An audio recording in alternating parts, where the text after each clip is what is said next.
Administrators and fans. Good evening from Springfield, Pennsylvania at Cardinal O'Hara High School. Tonight we have Cardinal O'Hara versus the Explorers. 7 p.m. Friday night under the lights. I'm here with Oliver Gomez. I'm Tyler Kern without Bob Long tonight. Oliver, what are your thoughts tonight? Yeah, tonight we got a LaSalle team coming in. They're 5-0 in play. Looking at a prep game next week. So this is a game that's really going to test them a little bit. They're 5-0. They're staring 6-0 in the face. They got a really tough game against prep coming up. They're down Julian McFadden still.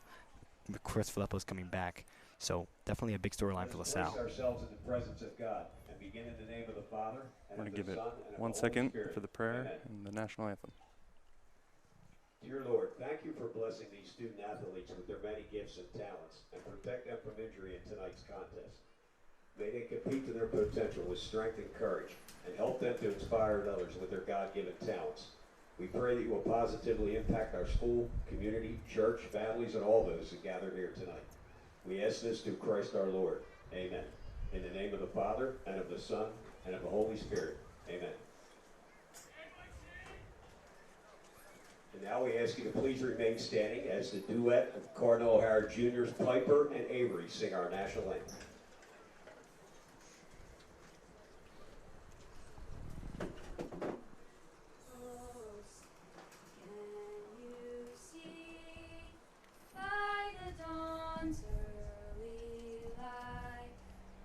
So proudly we hailed at the twilight's last gleam, whose broad stripes and bright stars through the perilous fight, o'er the ramparts we watched, were so gallantly streamed, and the rocket's red glare, the bombs bursting in air, gave proof through the night that our flag was still there. Oh, say does that star-spangled banner yet wave o'er the land of the free and the home of the brave.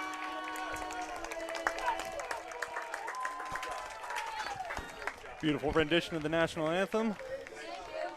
And yeah, I think we got a ball game tonight, Oliver. O'Hara, moved up to the red division this year against playing a brutal schedule with LaSalle, Roman, and St. Joseph Prep coming up. This is kind of the first in that gauntlet with both Monsignor Bonner and O'Hara moving up to the red division. So I think, we're in for a bit of a slugfest tonight. Settle in, get ready to go. O'Hara will kick off. LaSalle has elected to receive the football. A game where Chris Filippo making his first return at wide receiver. He's going to stay solely there for the rest of the season. He's going to have limited reps tonight to make sure he's ready to go against the prep. But we are getting ourselves set up for what's going to be a fun night of football here at Cardinal O'Hara.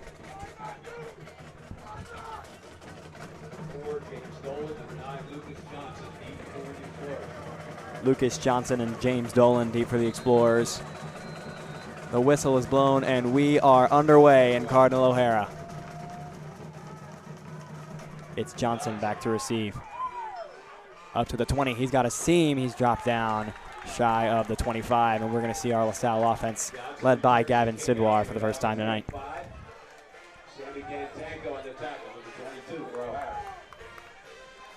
Yeah, great showing last week by the Explorers against Episcopal. Never really a contest, it seemed. And the Explorers look to get off to another hot start this week. Right on the O'Hara bench to the left of the LaSalle bench, and that is the porta pots on the opposite side, on the O'Hara side, on the left-hand side of the O'Hara bench. So LaSalle ready to go.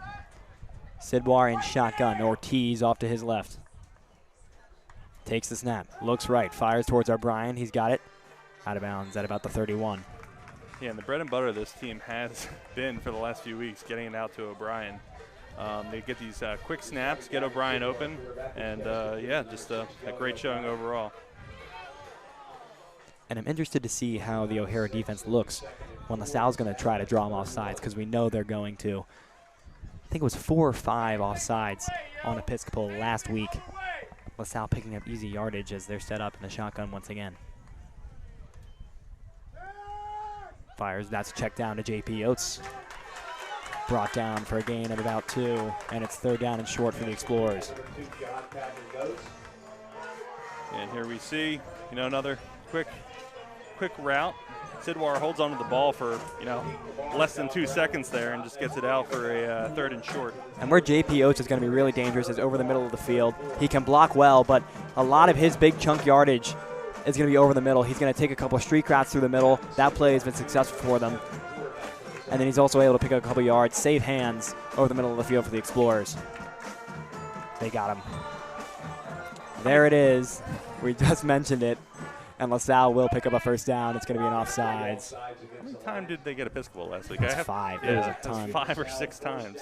And, yeah, there's something about it. The menacing clap of Gavin Sidwar.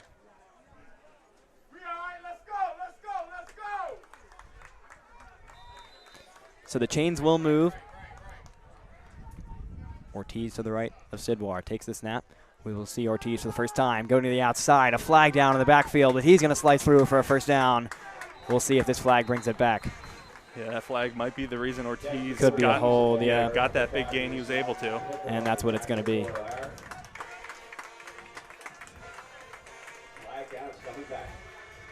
Pitch the tail end of that play there. We will replay 1st down. It's from the spot of the foul, which occurred in the backfield, so it's going to be a very punishing holding call. Of looks like 1st and 20.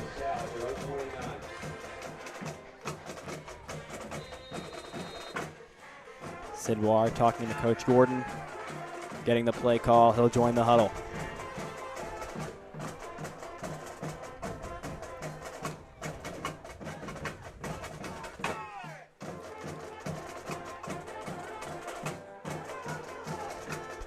Filippo lined up on the near side of your screen for the Explorers, number 8. 2 wide out on the left.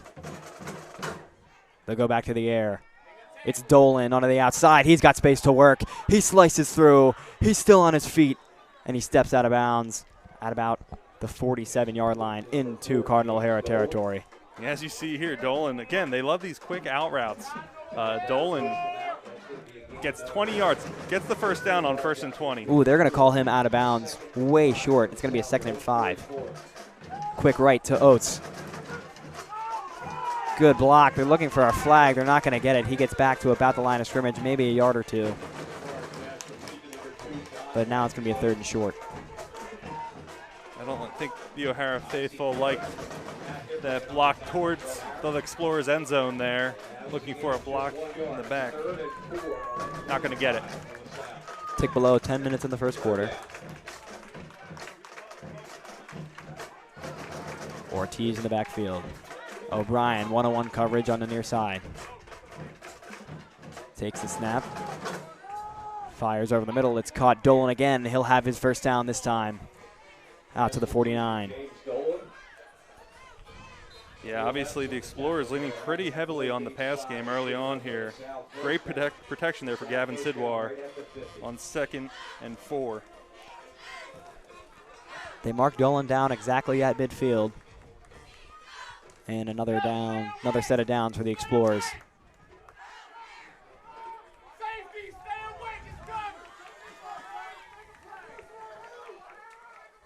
Everything out of shotgun thus far for LaSalle.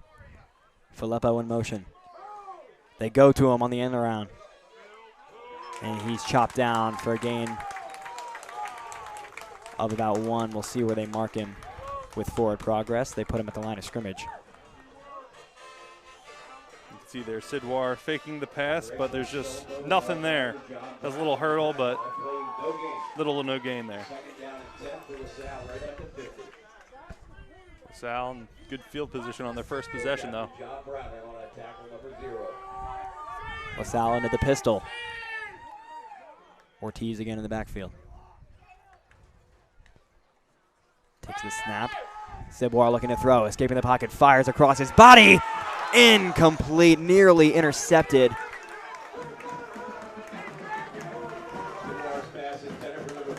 As you can see there, Sidwar rolling out to his right makes a very dangerous throw. Almost a toe tap interception on the sideline there. Only need to get 1 foot down. That was Matt Hippert nearly coming down with it. And it's a 3rd and long. The first test for this LaSalle offense. Almost approaching 4 down territory to get a few yards here. LaSalle been very aggressive with their downs. Anything within 4th and 5, it seems like they've trusted their offense to go get that yardage.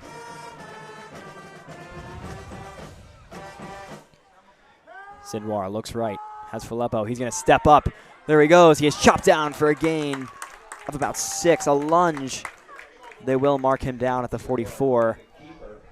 Yeah, not something you usually see from Gavin Sidwar. He usually feels very comfortable sitting in the pocket here as we get back to the play. LaSalle's going to go hurry up. No question, they're keeping their offense on the field. Filippo in motion.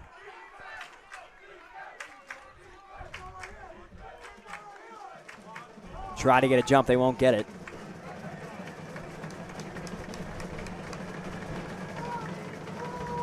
As LaSalle tightens up the field a little bit.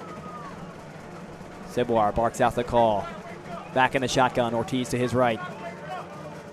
They will snap it. O'Hara sends the house. He's got a guy left. Guess who? It's Joey O'Brien down to the 30. And wow, O'Hara there, bringing the blitz. Sidwar keeps it cool, has great protection. And, you know, I really appreciate that hurry-up offense. Sidwar, you know, motioned his man over. It showed that blitz early, so I think the offensive line was able to adjust and realize it was coming. So a promising drive here for LaSalle.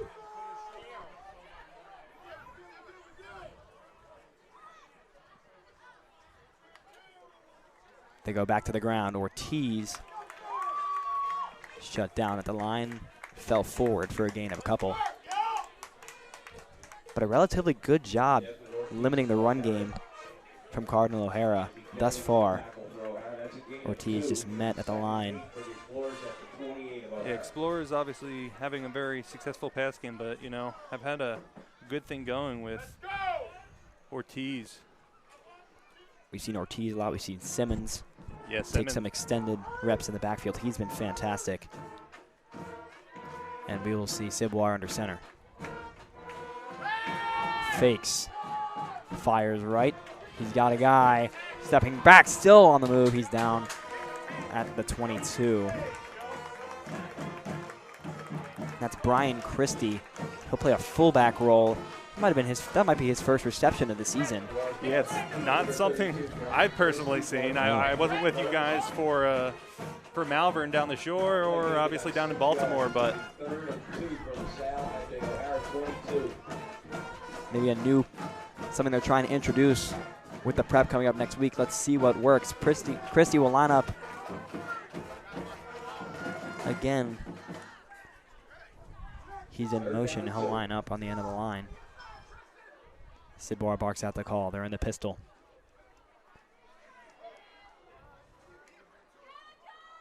Ortiz bounces outside, makes a cut, and is down. They're going to give him the yardage. First down for the Explorers. yeah, good second effort there by Ortiz. LaSalle really utilizing the pre-snap motion to get a blocker out in front there. And Ortiz just using his power and speed to cut up field. Get the first down. First and 10 for LaSalle.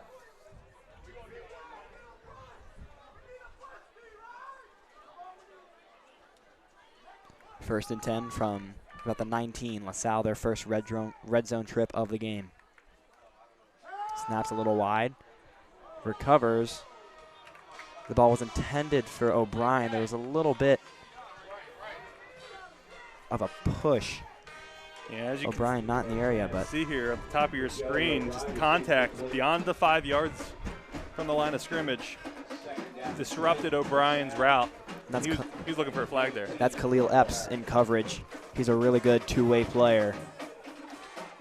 And he's going to have a tough task tonight with Joey O'Brien, who has been everything for this LaSalle wide receiver core. Explorers Explorers definitely don't need it all here. 2nd and 10.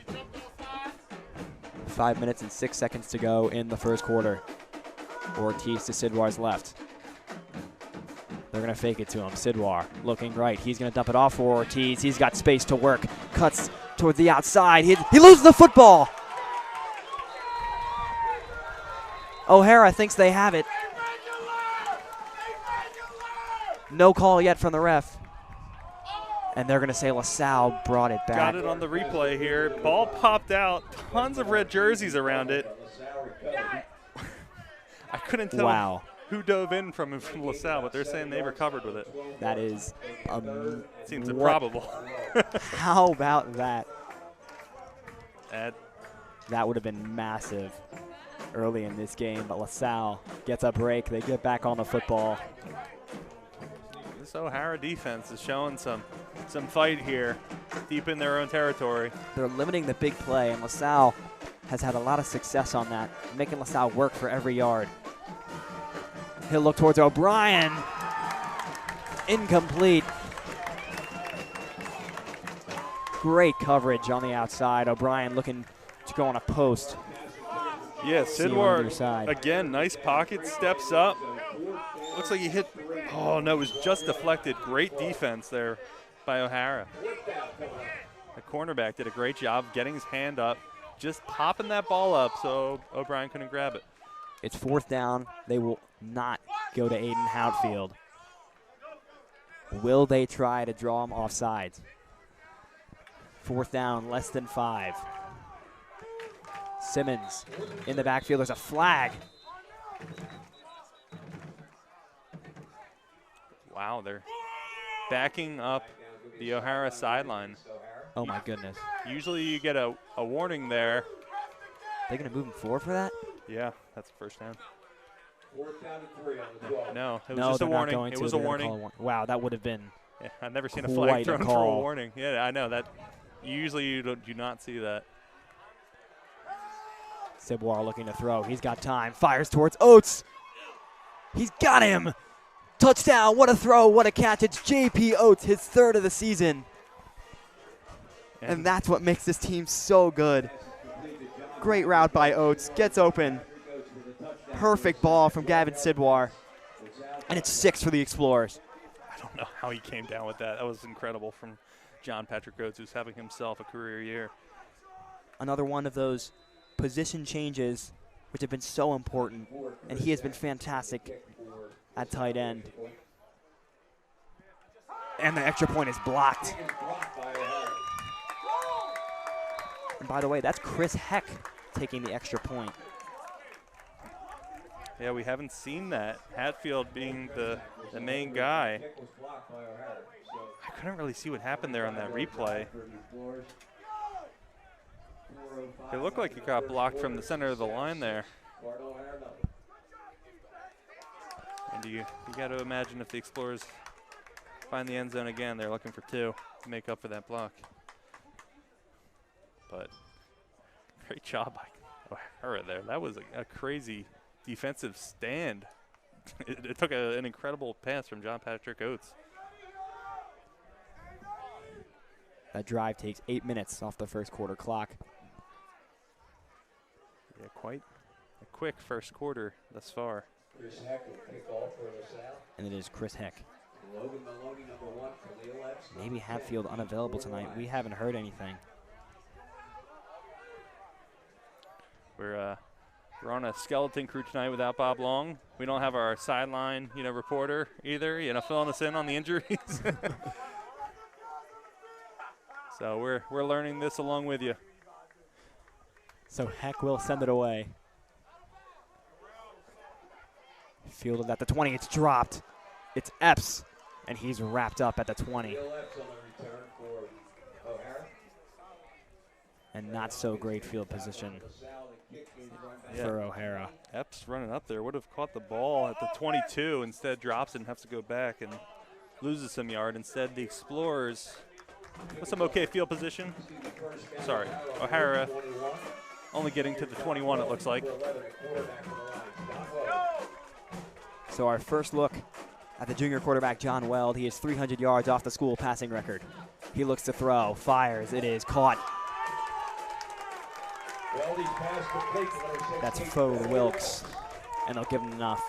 Yeah, that's First down. That'll help him get that passing record again. A nice clean pocket and just gets a nice pass out for a first down on the first play of this Cardinal O'Hara's offense. John Weld, a 3-year starter as a junior.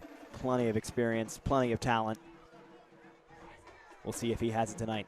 They will give it back to Weld. He'll run, get chopped down by Eddie Sutter. He'll get about 2. Yeah, look confusing from up in the booth here. I thought he handed this ball off, but decides to keep it.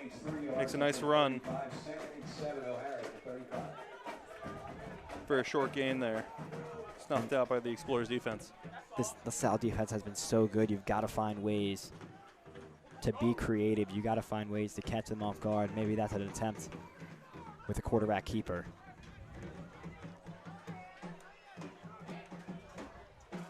Looks to throw again, fires, caught by Epps, evades one, and it's chopped out of bounds. Well done by Epps to get by. That was Joey O'Brien on the initial tackle attempt. Yeah, I can't believe Epps got that. That ball looked like it was just a little behind. Recognized that, ran about 3 yards backwards, and because of that was able to shake free for a 3rd and short. A 3rd and 2 from their own 40.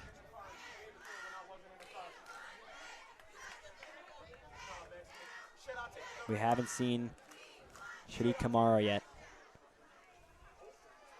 Looking to throw, fires it, it's caught. First down, chopped down at the 47. That's Isaac Day, a sophomore.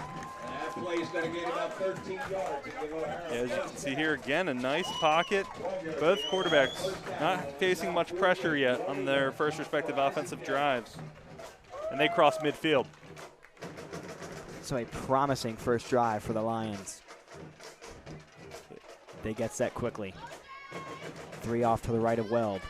They will give to Kamara, up the middle. Wrapped up, still going forward. They shut it down early though. Kamara gets 4. They blew the whistle early. Yeah, you can see his explosiveness there, and just a great team effort. I thought they were going to give him a few more yards there. Yeah, I think just a little quick to blow the whistle because he was at the 44. He's actually still up when he He's pops still out up. of there. If they didn't blow that, he might have been running for 6. Kept going. The power of replay. 90 seconds to play in the first quarter. Only the second drive as well. Out of shotgun, looks to the right, fires, it is tipped in the air, incomplete, a dangerous ball. It was over the head of Fode Wilkes. Couple white jerseys in the area. Yeah, it looks like it hit Wilkes in the hand there. Lost the replay on that, but hit Wilkes in the hands, it looked like, and bounced up, and that made it a dangerous ball. It looked like a well-designed play, designed to get that receiver open there, but just failed on the execution level. Weld has had his looks. He's had guys open. He needs to tighten up the throws, though. You can't give this LaSalle Explorers any yards. But that could have gone for a first down. If not, it would have got him close. The snap is fumbled. It looked a little shaky. LaSalle says they have it, and they do. It looked shaky at the line. Everyone moved before this ball was snapped. Yeah. And Weld just not ready. Just hits him in the knees. And a promising drive just like that. Yeah, the Lions, in my opinion, made 0 mistakes on that drive, and then they just make it a huge one. I don't know if the shift there, that would not prompt the center to throw it, so he must have thought he heard something, or I don't know. Just an interesting play, which has been an interesting first quarter thus far. Sidwar alone in the backfield. 5 spread. Sidwar fires a check down towards O'Brien. He dropped it. They call it incomplete. O'Hara said they picked it off, and they will. They gave him the pickoff. Unbelievable. What a first quarter. It's behind O'Brien a little bit. Where is the football? I can't tell you. What is going on in Cardinal O'Hara? And I guess just like that, more good field position for the Lions. Weld will go back out there. The most interesting 11 minutes. And they will start at midfield.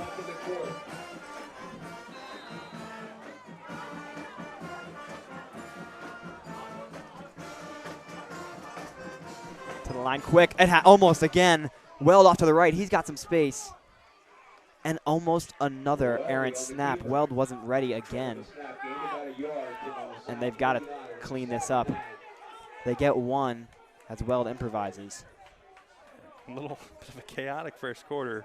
And for those of you just tuning in, apologies, it wasn't a 0-0 game. LaSalle's up 6-0. So O'Hara knocking on the Explorers' side of the field. They do have to snap this ball, I think. They do. We'll see if they get to the line quickly again. 20 seconds. Looking right, fires it is. Off the hands of Epps. Lion faithful want a flag. They're not going to get it. And Epps is going to be their guy today. It's a good route. He finds some space. And that throw leads them. They want to grab on. I'm not seeing it. Yeah. Maybe, the reach around the belt area there, just like pulling them, but I didn't see anything. 10 seconds left in the quarter. So the clock freezes at 10.7 seconds.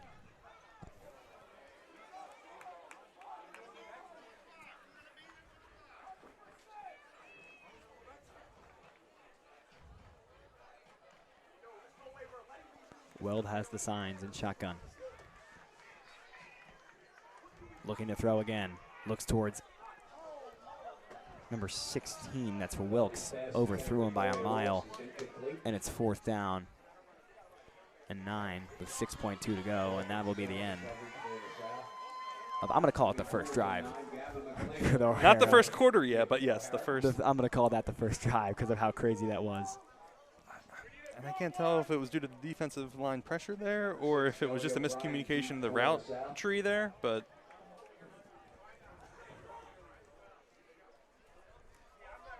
O'Brien back to receive the punt. It's up. It looks good. O'Brien lets it fall. It's going to be out of bounds.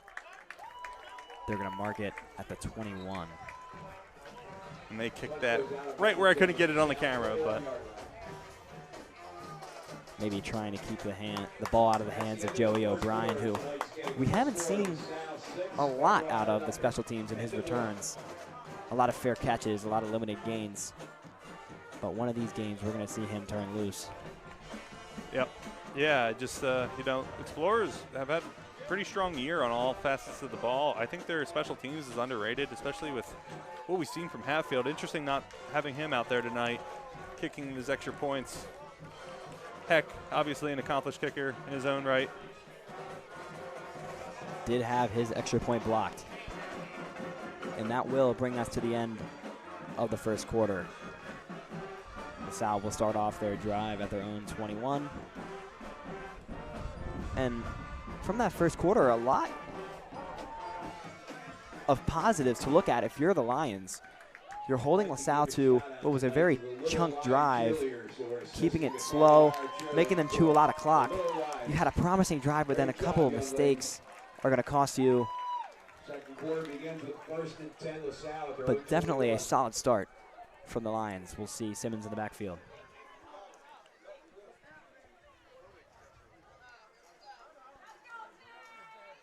They will go there. He's got some space on the outside. He is walloped at the 25 by John Brown, their leading tackler, a really talented senior. Had 47 tackles coming into today over 5 games. That's impressive. Simmons, I was going to say the lightning to Ortiz's thunder, but obviously a bit of a weight mismatch there as well, as you can see on that tackle.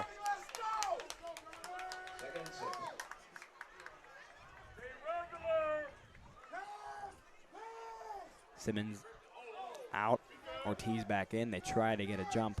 They get back. They do get back. They called that last week where they didn't allow the D-line to get back there. Ciboire looks right, fires. It's caught by Simmons. He cuts to the inside. He's got space. And is down at the 39. And another threat of this Explorers offense is the ability for these running backs to make some plays in the air. Both Simmons and Ortiz, very talented on the receiving end of the ball. So you can have one in the backfield. You can have one line up on wide out. And then, of course, you can use routes from the backfield, wheels, flats. We've seen it all from this offense.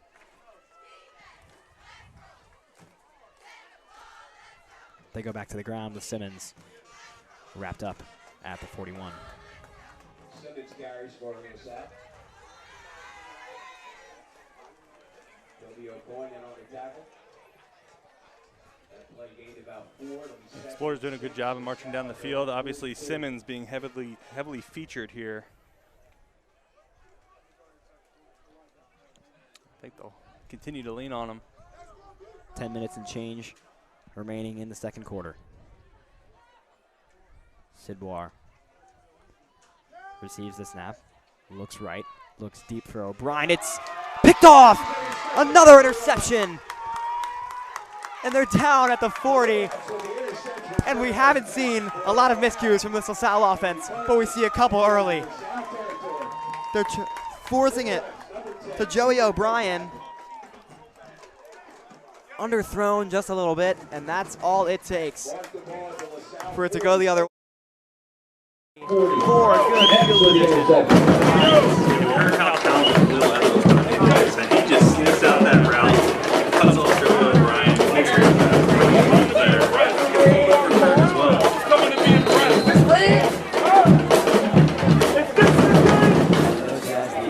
Yes, sir, man.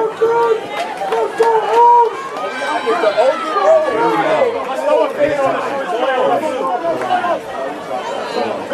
Let's there. Throw it to him. Oh my God. He's got space. Missed him.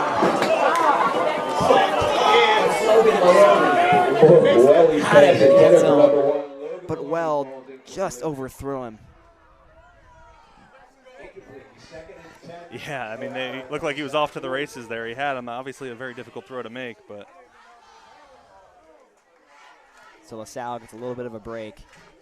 2nd and 10. I definitely don't blame the Lions for trying to punch the Explorers in the mouth first play after an interception. But we'll see how they approach these next couple plays. One-on-one coverage on the near side. That's Khalil Epps. They go on the ground, pick up about 3. And it's a 3rd and 7. Yeah, just look like a quarterback keeper there. If I'm not mistaken. No, he does hand it off there. Gets a 3-yard gain. 4-down territory if you can pick up a couple. Most likely too far to try and get yourself 3.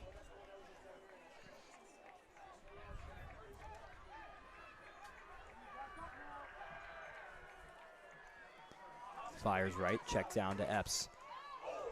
Popped. Well, he's pass complete to number 10, Khalil Epps. And Khalil Epps, short yardage is 4th and 4. That was Jack Luthian on the tackle. He's had a fantastic year. Well, Epps had play game 3 yards to the 34. It's 4th and 4 for the Lions at the LaSalle 34. 4th and 4.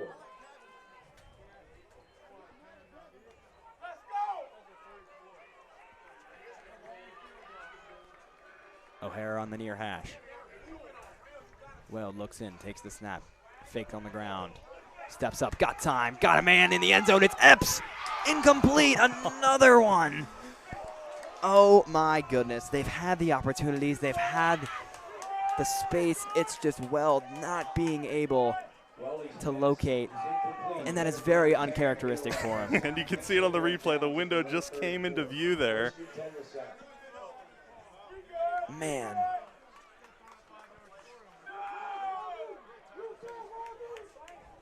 Heartbreak early for the Lions, but LaSalle will get another chance.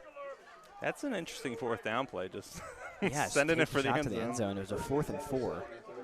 He had plenty of time. Saul Epps,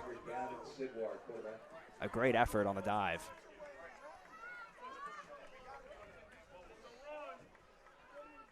Sidwar under center. Fakes towards Ortiz, rolling out right, fires. It is behind Filippo. It'll be 2nd and 10, and that, well done by Sidwar to escape the pocket, just not a good ball. Yeah, uncharacteristically mobile Sidwar, throwing it out there and just a little bit off there. You know, kudos to that O'Hara front, though, getting good pressure on the line, containing Sidwar. 2nd and 10. Salle at the 34.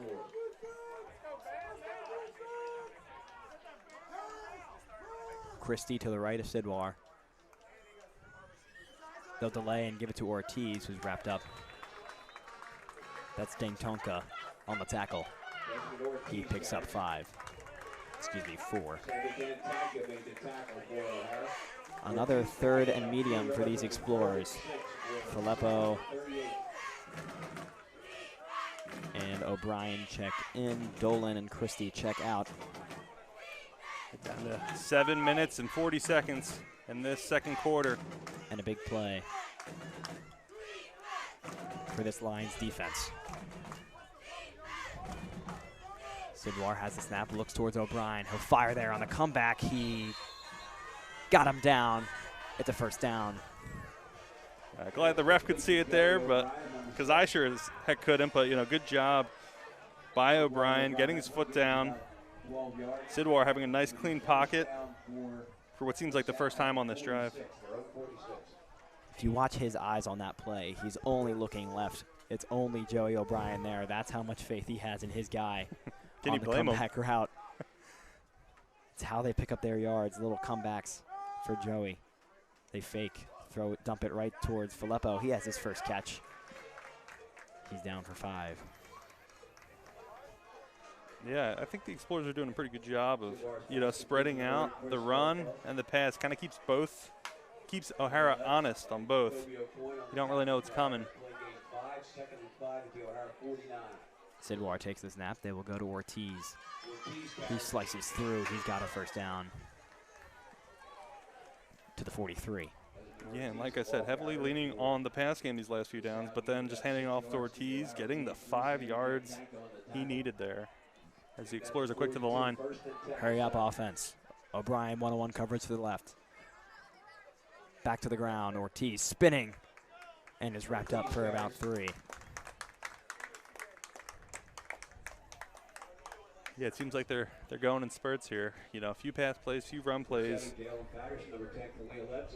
Trying to get O'Hara to commit to one or the other. 2nd and 7. 2nd and 6. Sidwar to throw. Looks for O'Brien, covered well. He's got it. Touchdown, Wow. Explorers. This guy is unbelievable. You get the talent of this again. Sidwar, look at that beautiful throw. You can tell he puts his hip into that. And O'Brien in double coverage comes down with it. What a ball, right on the letters. Just unbelievable how talented this junior class is. Chris Heck, they will not go for 2.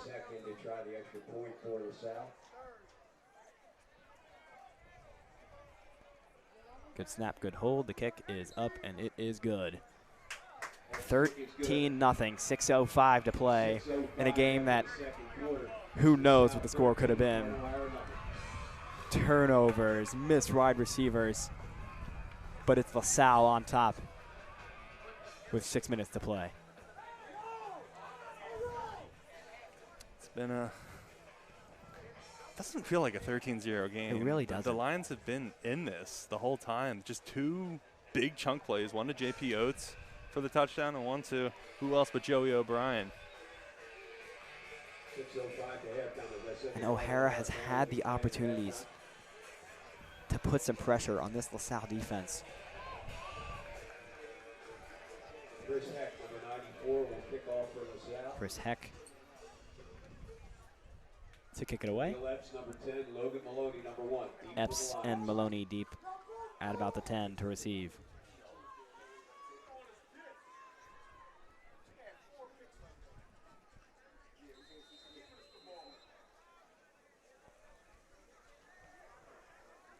Heck sends it away.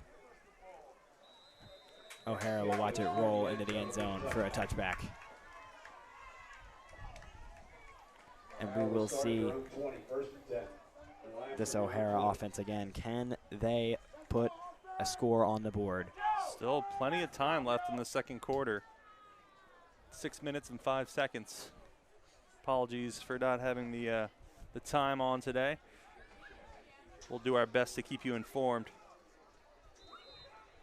Just been told that there is a bake sale and a T-shirt sale going on tonight near the entrance. Bake sale and a T-shirt sale. I saw it. That sounds the fun. cupcakes looked really good.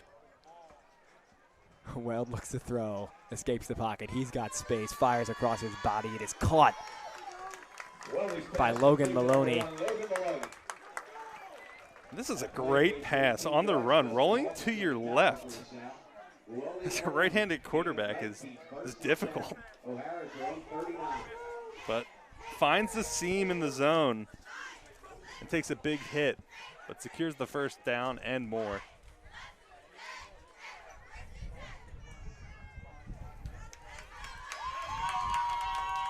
Beautiful night here at Cardinal O'Hara. Looked like rain, but high 60s. Weld to throw, looks left, fires towards Maloney again, and it's incomplete. Led him by a yard or two, and taking a shot on 1st and 10. Yeah, thought he had him there. That's the second deep ball where the receiver had his guy beat, and the ball's just not able to connect. A windy night out here tonight. Feels like the wind is going left to right. O'Hara cheerleaders, and especially the little Ryans who are helping tonight. What a great job, ladies. On our future O'Hara cheerleaders out there too, as well as the curve. Quick to the line, 3 off to the right of Weld, 1 to the left. Weld looks right, fires, overthrew his guy. That's Khalil Epps. Coverage by number 6, Joey O'Brien. Yeah, again, just seemed like a miscommunication on the route there, maybe, where Joey O'Brien disrupting the route. I'm not sure which, but just overthrown. Looked like almost out of bounds as well. An injured Lion on the turf at the 35.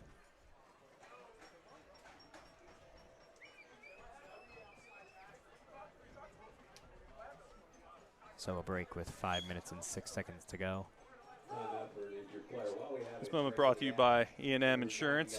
They're an independent local insurance agency serving this area's business and personal insurance needs. E&M Insurance is owned and operated by Chris Marger,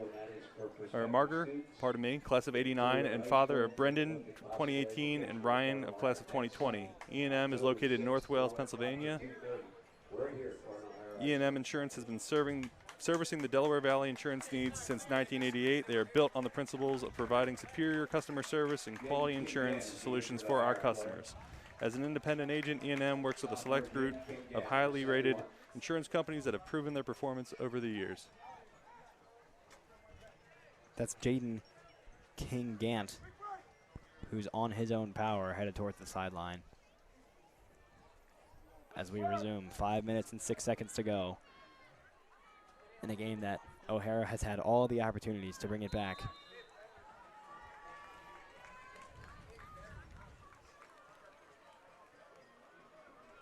Third and 10, 39. Well, looks to throw. Fires over the middle. It's picked off. That's number 30, Jack Luthi. Down to the 17, and again, it's Cardinal O'Hara shooting themselves in the foot. Another promising drive. Just not a good throw. Yeah, just caught the end of that. But captain of the Explorers today, Jack Luthi. Sean White is the captain out there. Leader makes a great interception. Seemed like, again, a bit of a miscommunication on the route there. First and 10 for LaSalle at the O'Hara 20. Luthi had a pick 6 in the battle at the beach. His first interception since then. Second of the season, and the Explorers, who will start their drive in the red zone. Just like that, just under 5 minutes left, and all of a sudden the Explorers knocking on the end zone door. They'll give to Ortiz, met at the line. And Ortiz has been held relatively in check. Yeah, we saw some success with Simmons on that last drive, but Ortiz just met at the line there. Whew. A lot of power there. Explorers also looking to run the clock a bit here, I think, with running the ball. Clock's turning down under 4.5 minutes.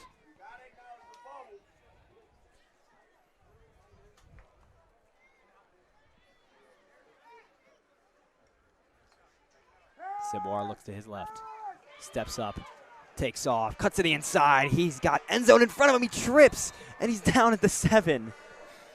Got that Daniel Jones energy of a few years ago running down the end zone. Not really expecting to see Ciboire make a break for it. I don't think he was expecting it either. Stumbles a bit there, but nonetheless secures the first down and gets the Explorers in scoring position. Ciboire shaking up on the play.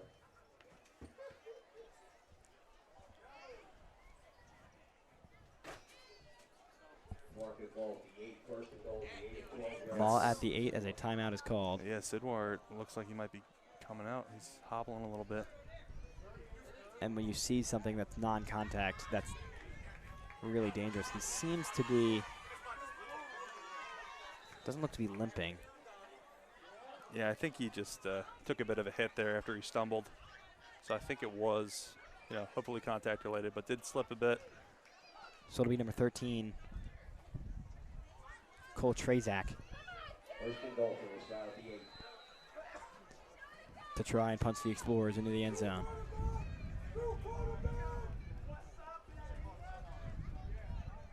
Some big shoes to fill here. O'Hara sends the house. Go to Ortiz, cuts to the inside, chopped down at the 4. Yeah, good patience by Ortiz here.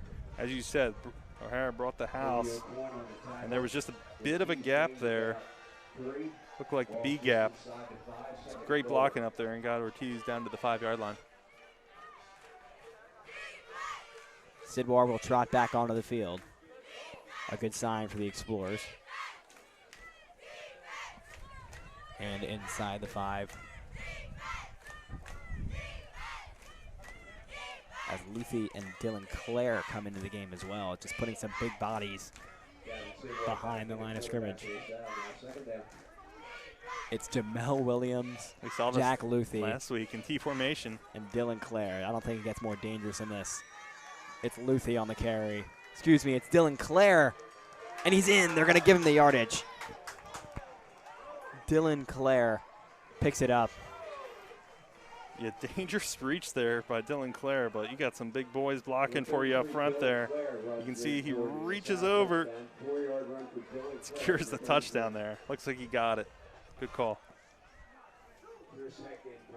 Heck for the point after. 1 for 2 thus far.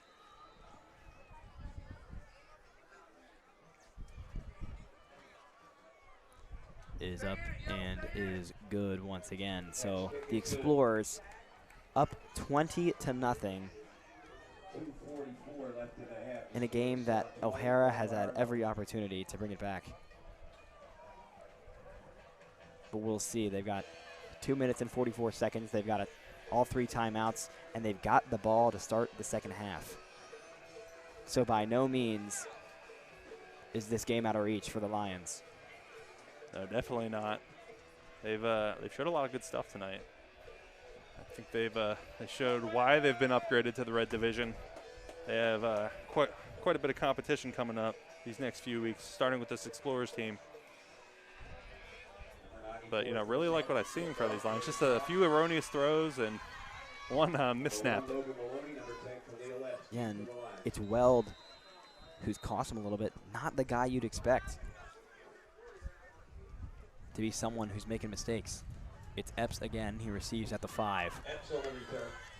Got space to work. Still moving, and it's wrapped up. It turns out to be a good return up to the 34. Yeah, these guys are hard to tackle. Epps showing the athlete that he is. Obviously a big playmaker in this game. Again, Epps a guy who can play both ways. And like you said, just because he's an athlete, he can make guys miss. He can make moves in the open field. And we've seen a good defensive showing out of him so far today.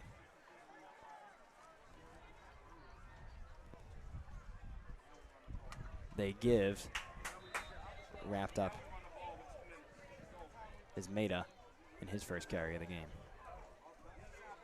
They just catch the tail end of it here. But 2 gold helmets on them for actually a loss there. Tackled in the backfield there. The Explorers have been doing a good job of showing some pretty dynamic defensive fronts. Not afraid to go into their odd man front, but here showing 4 and a blitz. Fires right. It is bobbled by Epps. And incomplete, so it's going to be 3rd and 11. Dolan checks into the game for the Explorers, taking out Sutter. Yeah, and again, good play design. Epps is wide open there and just not able to bring it in. Hits him in the hands. Just seems like a failure to execute. Seems like one little thing. Either the ball is going to leave his guy, can't reel it in, but they've had the looks, they've had their receivers open in space. And it's a 3rd and long for Weld. He's got time. Got to get rid of it. That's going to be a pass interference call. On Trey Hopkins, that is. As you can see here, nice clean pocket. Throws a deep one downfield here. Yep, a clear grab. I don't think it was necessary either, but. As Wilkes. Yeah, he had him beat a little bit. That ball could have been a little long once again. And let's see where they mark them. It would have been 3rd and 11, so it will be a 1st down, I believe. So the refs marching the Lions up the field to their own 49. And with 1 minute and 52 seconds to go. That was barely a 1st down. You know, high school level, the only non-automatic 1st down for pass interference. But they got it.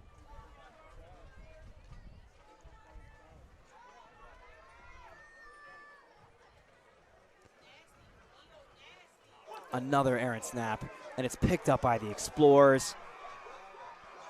And they are chopped down. It's Keenan Stahl, and once again, a lapse in judgment. An early snap.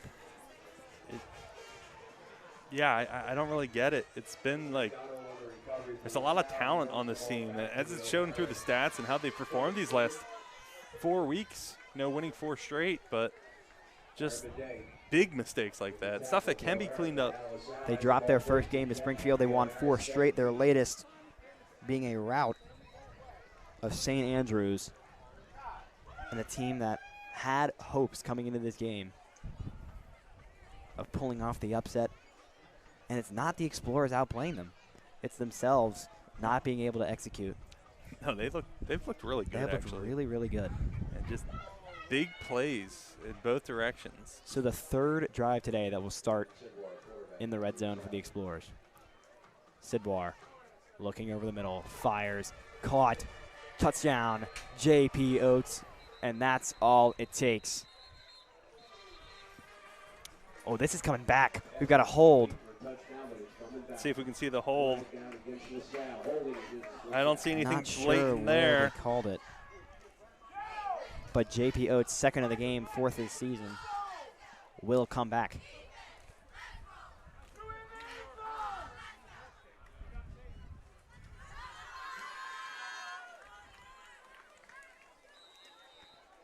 Filippo checks out. Sidwar has the play call as he rejoins the huddle. 1 minute and 33 seconds to go in the first half.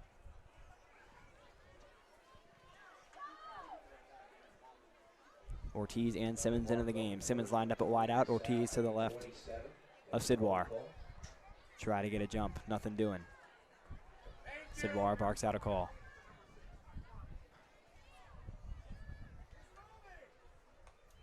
Sidwar takes the snap, looks right, fires, end zone, incomplete. Not a bad ball from Sidwar. No, he's not afraid to throw it up there. He looks for Nick Swanson in the corner.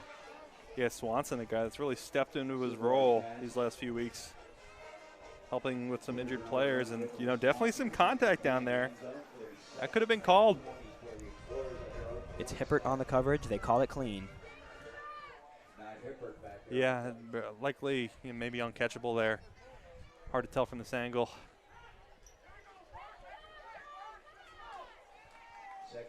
So it's 2nd and 20 following the incompletion, which backed up the holding call. Sidwar to throw again. Looks towards O'Brien, towards the end zone. A flag comes out. It's incomplete. And we'll see what the call is. It's a hold on the offense again. Whew. See if we see it this time. Snap. Sidwar with time in the pocket. 72 It's center. going to be on the near side, yep. That's on Seamus Pinkerton, I believe. That one was pretty clear. I think the last one was on him as well. Pinkerton, a guy stepping into the center role. This is going to be a 3rd and 30, by the way. Excuse me, a 2nd and 30. But Pinkerton, a new addition to this offensive line, getting his first reps as a senior. He's been very good. The first time we've seen him flagged, he's been called twice tonight. So a 3rd and forever. Explorers taking shots each time, though, so. Excuse me, 2nd. Sidwar looks to throw again. Pressure bearing down. It's a screen towards Simmons. He's got space. Slicing through the middle. No trip up. And he is wrapped up at the 6. Looking for a block from Swanson. Looking for a block. And, Swanson probably blocking his guy for 10 seconds already. But an explosive player is Simmons. Check down. Got plenty of space to work. And it's a 1st down and goal for the Explorers as we tick under 60 seconds to play in the first half. Yeah, I really like the play call there. Not a whole lot of time left, but, obviously the Explorers going for the big play there, so why not offload it to Simmons, who gets a huge gain. From the 5. Sidwar tries to get him to jump. He got me on camera, actually. They go back to Simmons. He's popped, wrapped up. The ball comes out.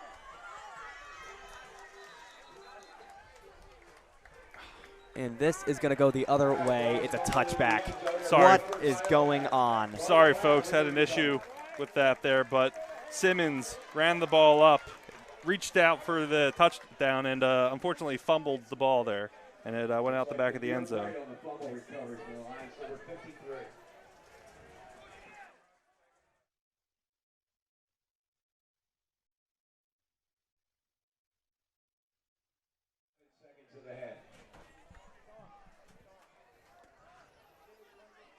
And that's a huge stop for O'Hara there. As you said, they get the ball at the beginning of the half. So 27 seconds to make something happen. We'll see if they try to put together a miracle drive, starting from their own 20, 80 yards to get. They will look to throw. Heaves one towards the near side. It is caught. That's Mike DeMarco, who's got a 1st down. And the clock will stop at 20 seconds. Yeah, nice play. Get the drive going here. Still a long way to go, though. Not a whole lot of time. That play gained 15 yards, well to DeMarco. First down, O'Hara at the 35, gain of 15 on that. 20 seconds to the head. To get a reminder, the Cardinal O'Hara Band will be performing at halftime. And a t-shirt sale and bake sale out by the gate out front. T-shirt sale, bake sale. During the half.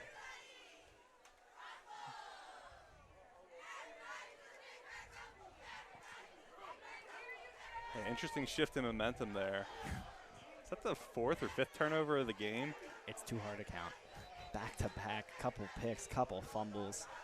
And this is the first half of play. O'Hara forced to use a timeout. Salle ready to go.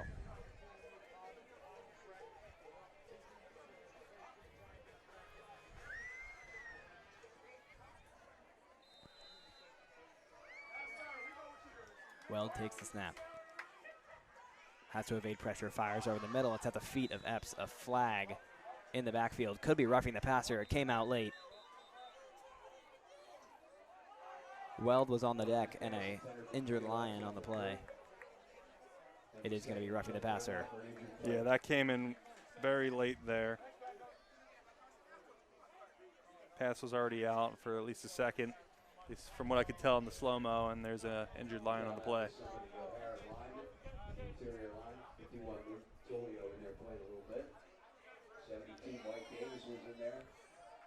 14.8 seconds to go. And a mile to go as well. Well, we'll see where they mark him. They haven't moved the chains yet. Should be right around the 50. Yep, there they go. And it will be on the 50. As the chain gets set up. So 50 yards, 14 seconds to do it. And it's up to, can Weld place a ball? He's had his receivers open. Yeah, exactly. At some point, you're going to have to take a shot here with this amount of time left. Receivers have shown that they're able to get open, but can Weld make the pass?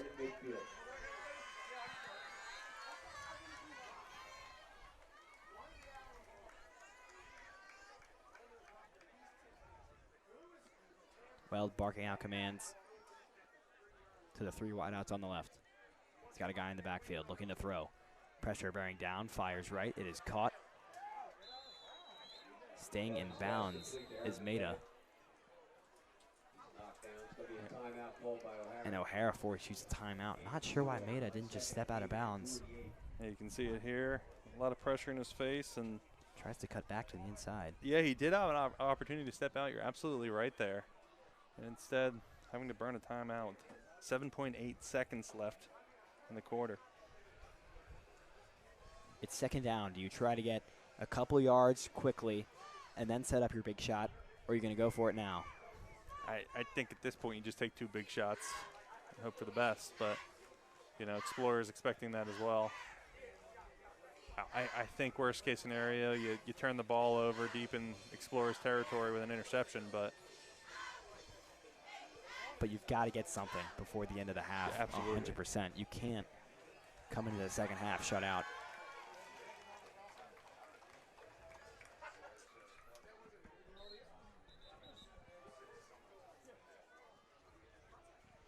So here comes the Lion offense.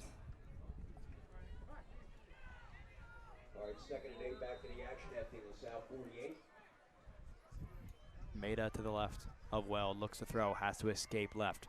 3 seconds to play, fires, it is caught. Down, the time runs out. And that will be it. Can't get out of bounds. Can't get a timeout. At the end of the first half with the score, the Salle 20, Cardinal nothing. And a wacky, wild, thrilling first half comes to a close. Already you can feel the toward the gate toward that. It would be the left on the South bench to the right of the O'Hara bench. Porta pots on the other side on the O'Hara side. To the left of the O'Hara bench in that corner. Yeah, it's been crazy all around. A lot of turnovers. South still at 20-0, and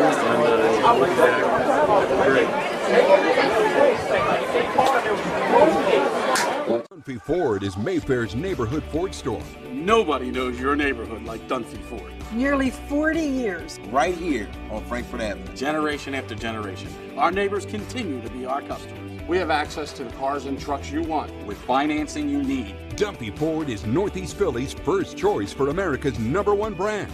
7700 Frankfurt Avenue in Mayfair. Online at www.dunphyford.com.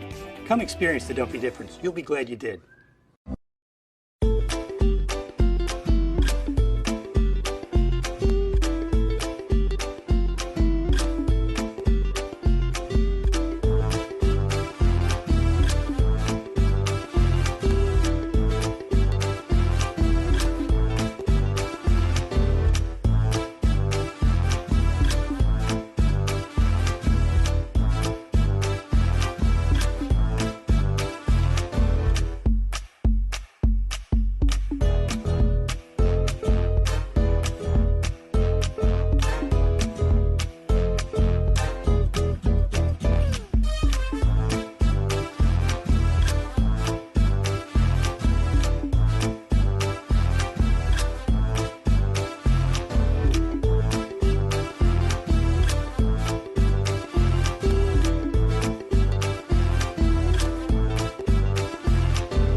They said it couldn't be done, but somehow CCM was able to close this home in just 21 days. Carl, how'd you pull this off? Oh, hard work, dedication, grinding. Were you ever worried? Well, you know, Chloe, they pinned us in deep in the second bedroom, inspection issues, but we regrouped. Knew there was still a lot in play. Well, I'm sure the Franklins were pleasantly surprised. We got a good organization here. A lot to look forward to. Good luck with the next close. And there you have it. Cross Country Mortgage is dedicated to getting it done.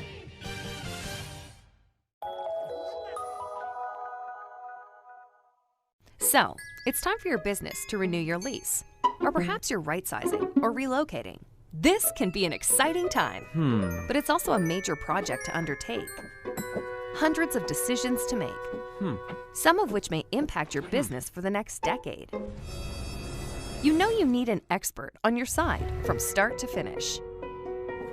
What if this expert had no conflicts of interest, no landlords to answer to, and a fiduciary responsibility to work solely in your best interest? Someone who knows the questions to ask, the levers to pull, the pitfalls to avoid. Enter the experts at Gola Corporate Real Estate. They've seen it all over the course of thousands of transactions in dozens of industries. Gola gets it. And what if those experts came with a team? Subject matter experts to manage everything that comes with this process. Space planning and design, relocation planning and budgeting, helping you manage your vendors, construction oversight, all with zero out-of-pocket cost to you. A turnkey experience that adds real value, value that flows right to your bottom line. Gola gets it. We've been partnering with clients like you for over 40 years, and we know what's important: solving problems, creating flexibility, protecting and stretching your dollars. Philadelphia-based with a national presence. Get to know Gola. Gola gets it. When your car needs repairs and you can't wait, Meineke can help. With life's crazy schedule between work and family, you'll love Meineke's same-day service. Call today and Meineke will get your car in today. For new brakes, exhaust repairs, or your check engine light comes on, trust Meineke to do the job right. And families have been coming to Meineke for years because Meineke works on any make or model vehicle. Same-day service, value, and trust. Meineke, doing car care right. Be a part of the biggest live events. The must-see matches. He's gone! The game day celebrations. Experience live sports and entertainment the way they're meant to be seen. With Joe Hand Promotions, the global leader of live entertainment for bars, restaurants, and cinemas. Create unforgettable moments that fans won't want to miss. Keep the food and drinks flowing with watch parties that will bring customers in the door and expand dwell time. And watch as these visitors turn into loyal customers with exclusive content relationships with the nation's largest sports and entertainment providers. In over 10,000 bars, restaurants, and cinemas across America, and customizable packages for every type of venue. Make your business the place for the next must-see event. Because if fans can't make it to the stadium or arena, your venue is the next best place.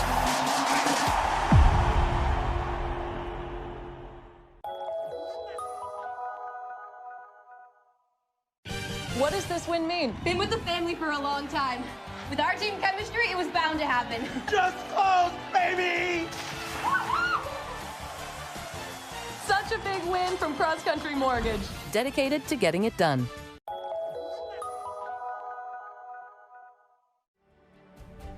Welcome to LaSalle. I'm Brother James, the school's president since 2012, and I am so happy you're taking some time to explore all the opportunities LaSalle offers to a young man beginning his high school career. But first, I wanted to share with you some history. LaSalle College High School is named after John Baptiste de LaSalle, who was born in Reims, France in 1651. In de LaSalle's day, education was largely for the sons of the upper class and delivered in Latin. De LaSalle saw the impracticality of this approach for meeting the needs of many of the working class children, so he pioneered both education in French, the vernacular language, and teaching many boys simultaneously. Thus, the modern classroom was born. To receive those benefits, the students in De La Salle's Christian schools required teachers. These men became the first brothers. When they came to Philadelphia in the 1850s, the brothers of the Christian schools found Irish and German immigrant families living in conditions not very different from those De La Salle encountered with his students. Beginning with primary school education, the school that became LaSalle College High School started in West Kensington in 1858, moving 3 times before coming to this beautiful Wynmore campus in 1960. The founding LaSallian vision had community at its core, believing that students should behave as brothers to one another and that the teachers function best like older brothers and sisters to the students in our care. Yet the LaSallian story is also one of unceasing innovation, a commitment to respond to the needs of the present with the same creativity that got it all started in 1680. We clearly face some daunting challenges today, just as we did 340 years ago when the LaSalle schools began. As you continue to explore all this school has to offer, I think you will find us uniquely prepared to help you meet such challenges, to thrive and grow throughout life, whatever the obstacles. If you're looking for a high school where teachers will not just impart knowledge, but will serve as mentors and guides throughout your life's journey, where you won't have just classmates for 4 years, but brothers for life, where you will not pick up just skills, but find your life's calling, where you will not just become successful in life, but learn to be successful at living, look hard at what LaSalle has to offer. See yourself as a LaSalle man, a part of the LaSalle family. God bless you during this time of exploration and always.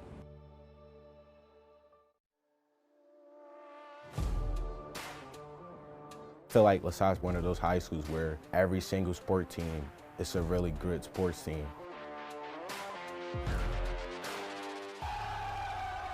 Joining a team or a club, it really gives you that sense of brotherhood that I think most kids look for at LaSalle.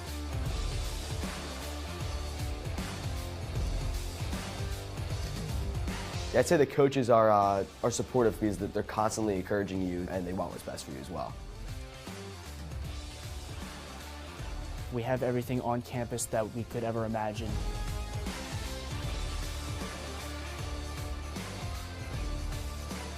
And we all look out for one another. We want to help each other succeed. Make sure that we all can reach our maximum potential. When you spend so much time together with your brothers, you really develop a bond that's just unbreakable.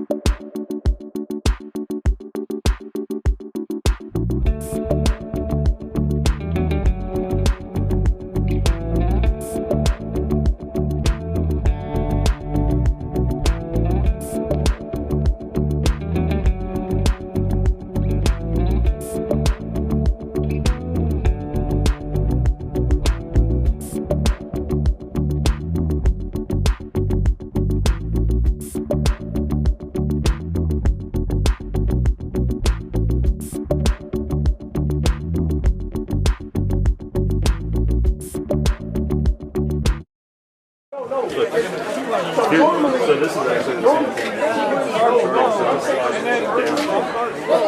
I think you just push it down.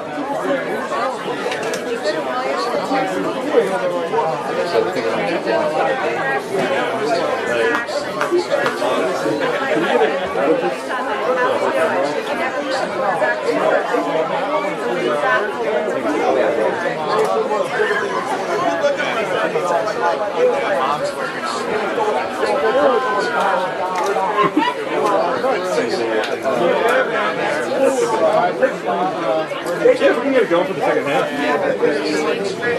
Oh, the camera right there. I mean, I think we need to have this one plugged in personally. Is there only one outlet now? Look, we have...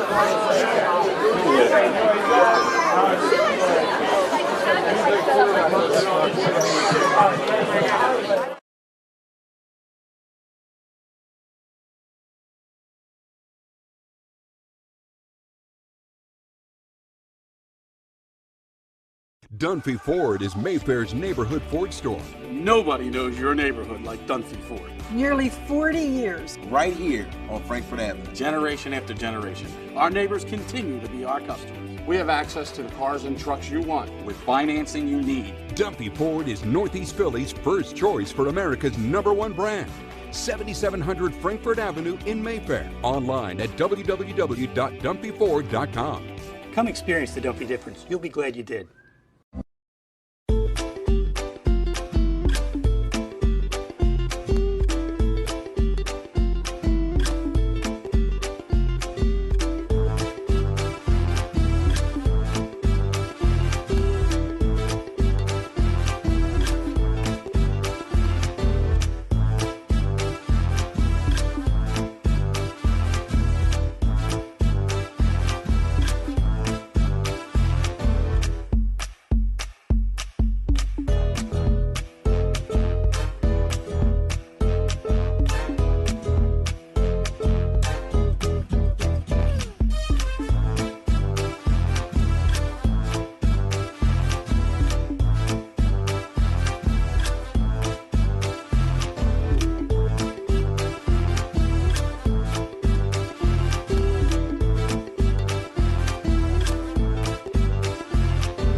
They said it couldn't be done, but somehow CCM was able to close this home in just 21 days. Carl, how'd you pull this off? Oh, hard work, dedication, grinding. Were you ever worried? Well, you know, Chloe, they pinned us in deep in the second bedroom, inspection issues, but we regrouped. Knew there was still a lot in play.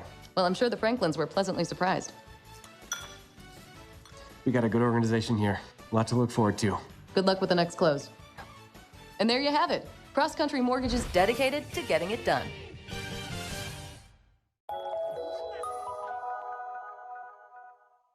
So, it's time for your business to renew your lease. Or perhaps you're right-sizing or relocating. This can be an exciting time, but it's also a major project to undertake. Hundreds of decisions to make, some of which may impact your business for the next decade. You know you need an expert on your side from start to finish. What if this expert had no conflicts of interest, no landlords to answer to, and a fiduciary responsibility to work solely in your best interest? Someone who knows the questions to ask, the levers to pull, the pitfalls to avoid. Enter the experts at Gola Corporate Real Estate. They've seen it all over the course of thousands of transactions in dozens of industries. Gola gets it. And what if those experts came with a team?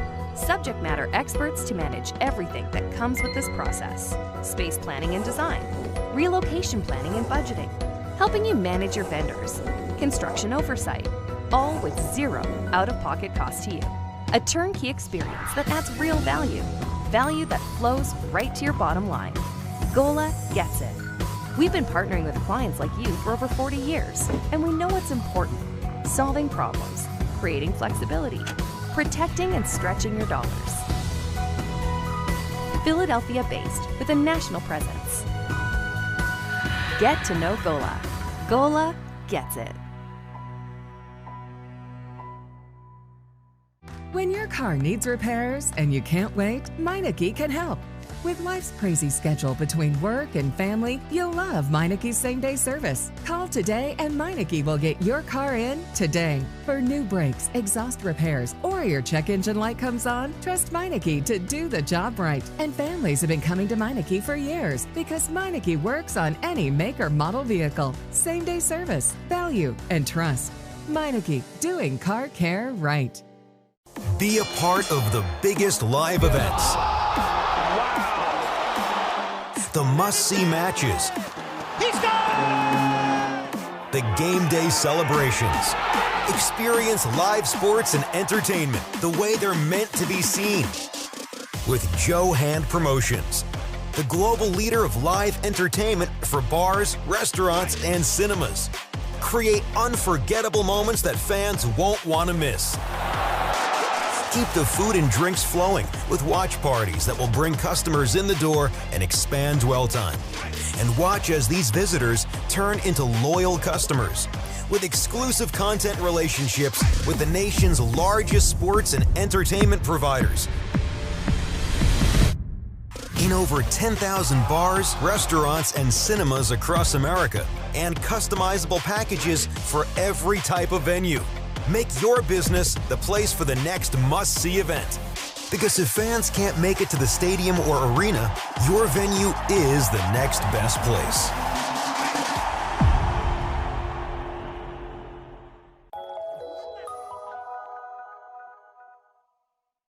What does this win mean? Been with the family for a long time. With our team chemistry, it was bound to happen. Just close, baby! Such a big win from Cross Country Mortgage. Dedicated to getting it done.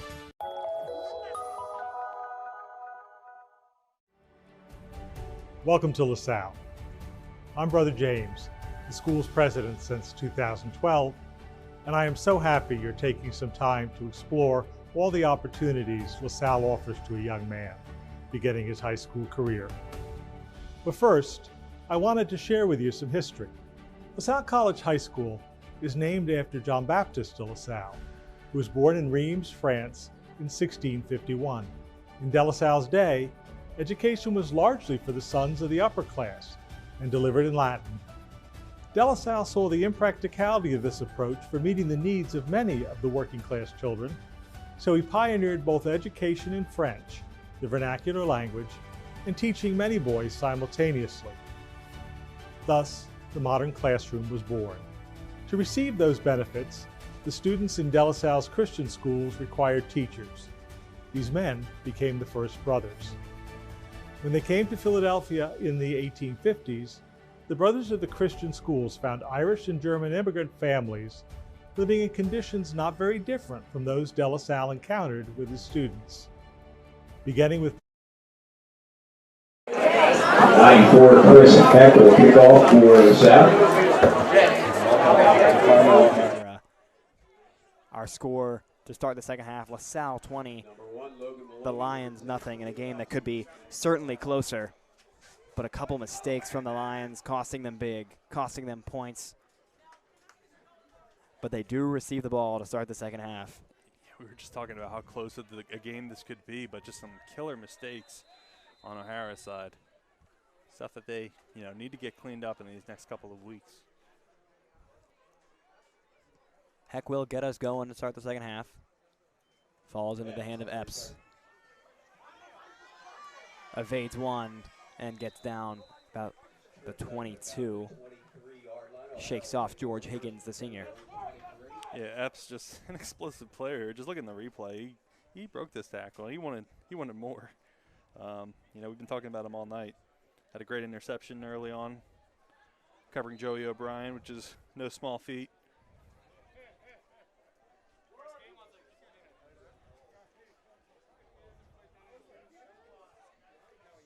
Weld back out there. Looks to throw. Fires deep downfield towards the left. It's Maloney, and it is incomplete.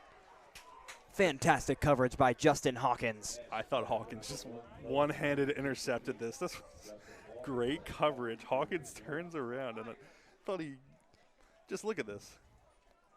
I thought he caught this with one hand. How about that? I mean, not just that ball is too far in, but Justin Hawkins has been fantastic.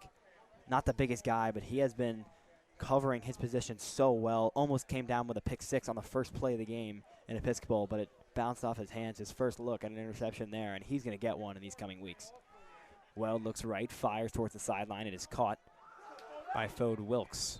Falls forward. First down for the Lions. And a little bit of life in the building to start off the second half. Yeah, well, I mean, we talked about this. O'Hara's been having very successful drives, and then they've just been killed by huge mistakes, and they just got to figure out how to stop that. And so far, they're off to a good start. Quickly out to the 35. Weld has the play call. He joins the huddle. LaSalle defense has looked really good. A couple turnovers, good coverage. No real sacks that no come sacks, to mind. No. Snaps a little low. He gives. Still up and is down for a first down. And there it is for Aaron Madej. Yeah, you can see here, you know, contact 5 yards in, just pushes off that contact, keeps running his legs through 3 Explorers defenders there. Madej, the sophomore, 6 foot, 175 pounds, but really is athletic, really can pick up extra yards, and there's his biggest run of the day. Back to him, but he is dropped at the line. And he runs into his biggest defender of the day, Jamel Williams there. Jamel Williams, so scary on that defensive line. He's so quick. Yeah, he's been quiet. You know, we talk about it. You know, that nose guard position can be pretty thankless. You're usually taking on 2 blocks and trying to stuff the gap there. We were talking about it last week at Episcopal, how that was the first time where we were really calling his name as much as we expected to. As Weld looks to throw again. He's got to step up, pumps, fires. It is incomplete. Big hit from Hawkins on Maloney, 1-on-1. And it's 3rd and 10. Yeah, again, a pretty clean pocket. No real pressure. And just a dangerous pass into double coverage there. Hawkins, like you say, plays bigger than he is.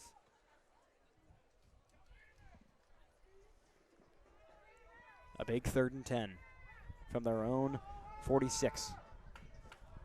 Sal's bringing the house. Looks to throw. He's one downfield for Maloney. Incomplete. They want a flag. It comes out. Everyone waiting. A little bit of a pull from Hawkins. Definitely the right call. You see if you can catch it right there. He grabs him.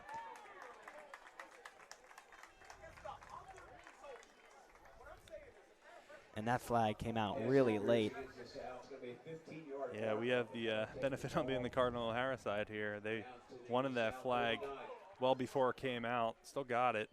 And, you know, keep in mind that it's a 15-yard penalty at this level. It is not at the spot of the foul. So just like that, to the 39 of the Explorers. Another promising drive. Can they punch it in? I think they have the talent to do that. They just need to, you know, not snot the ball when the QB's not ready, and they need to not make these dangerous throws into traffic. Their scheme has been really good. They've been getting open. It's just executing. Pitch to the right for Madej. Cutting to the inside. He's still got space, and he is wrapped up at the 22, and life for O'Hara. Every play seeming longer than it should. And it's a quick pitch. Yeah, Madej doing a great job through traffic there. Running through what seems to be a ton of gold helmets there. Being tackled by Jamel Williams to end that play. Madej stays in the backfield. Weld with a shotgun look. They'll go back to it. He's got space. A flag comes out. Picks up about 8. We'll see if this is coming back. And it is. It's going to be a hold on the offense. Yeah, watching here on the replay, I see it. Had him on the outside shoulder, pulled him back. Made it a little too obvious.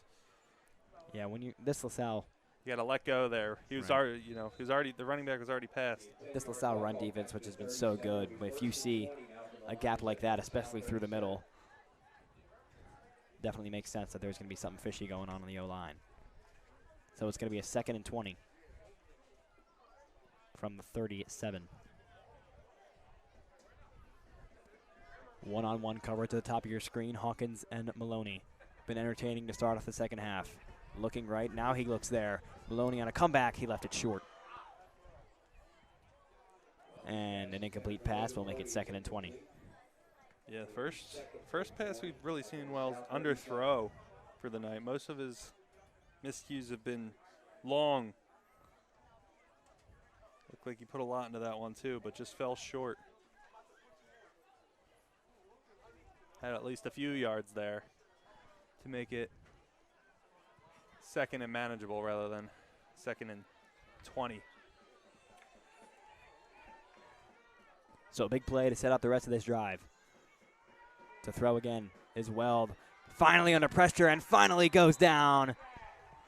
A bunch of explorers in. Keenan Stahl comes out.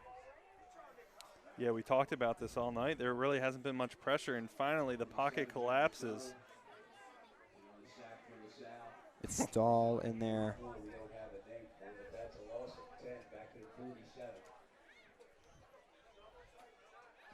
And the first sack we mentioned.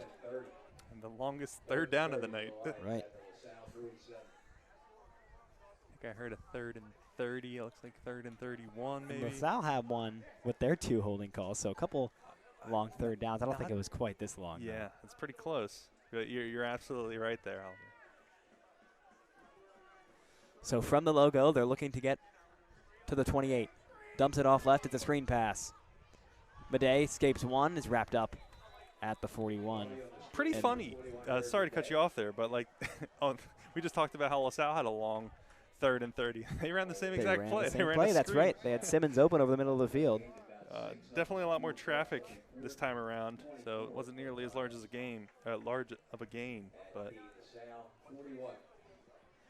And how about this? The offense is on the field at the 41. How about a QB punt here? I mean, it's not out of the question. We've seen some interesting stuff so far today, so they will look to throw. Steps up. He's got to heave it. He will not. It's Dylan Clare. And that shuts down the drive. Jamal Williams in there as well, and Dylan Clare, another big play. Yeah, go from 0 sacks on the night to 2 within this drive. Just a good team tackle there.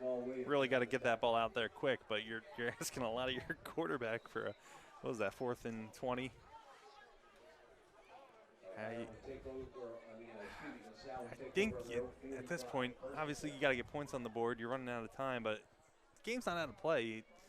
Got to get a quick stop here. Got to get quick points. And this defense, which has been relatively solid. Quick pass over to O'Brien, makes a move, is down at the 48 for a gain of 4. Yeah, you can see here starting off with a passing play. Again, O'Brien standing at the line of scrimmage there. This team really loves this play. We've seen it a couple dozen times in the last few weeks. Good way to get a drive going, and it's gone for long too. If coverage isn't there.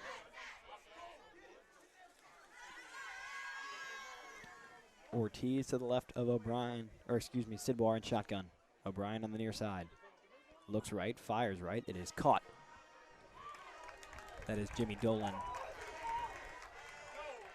who will get to the 49 into O'Hara territory. It's 3rd down and 4.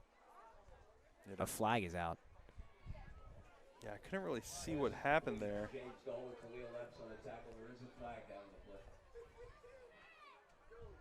I didn't see anything there. The ref's discussing. Keep an eye on the white hat. Yeah, we're out of the Personal replay foul. now. It's a face mask. I couldn't see that from here, but the O'Hara faithful don't like it, but nonetheless, this will move the chains to the 34. 15-yard mark off against O'Hara. They put the ball at the O'Hara 34. 1st and 10 for LaSalle at the O'Hara 34. that just felt like one of those big mistakes we talked about. Yep. Sidwar looking to throw. Pumps towards Dolan. Has a guy. It's Filippo. Touchdown. First game back. First points back. LaSalle with a big score. Yeah, a bit of a welcoming party for Filippo there.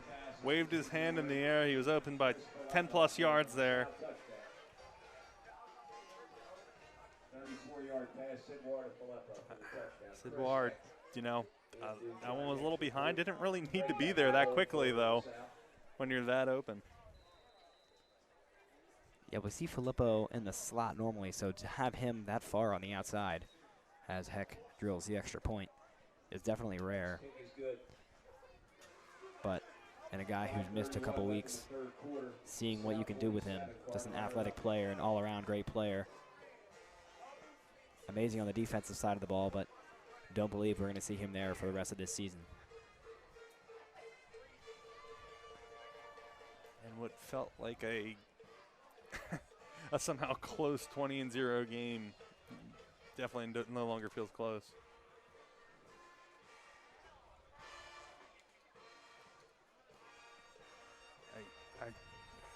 I don't know if I agreed with going for it on 4th and 20, but I don't really know what else you do.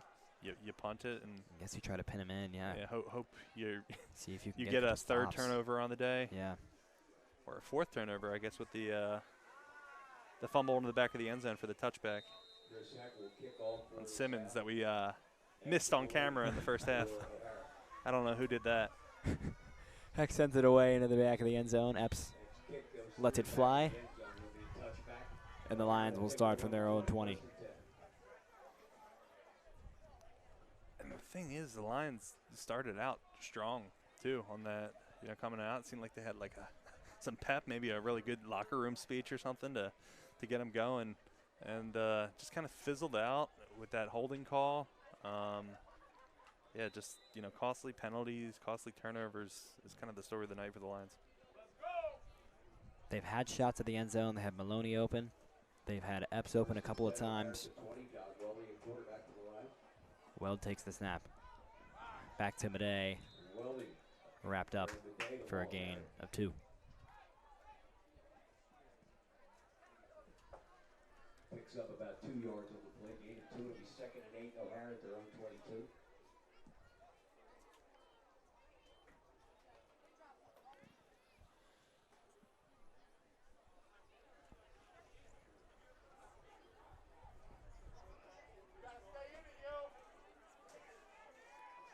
Back to the ground, trying to find a slot. They can't.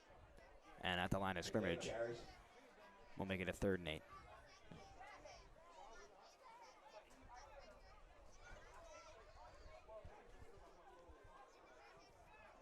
On the tackle for the Salle. That play, no gain. It'll be 3rd and 8 from the O'Hara 22.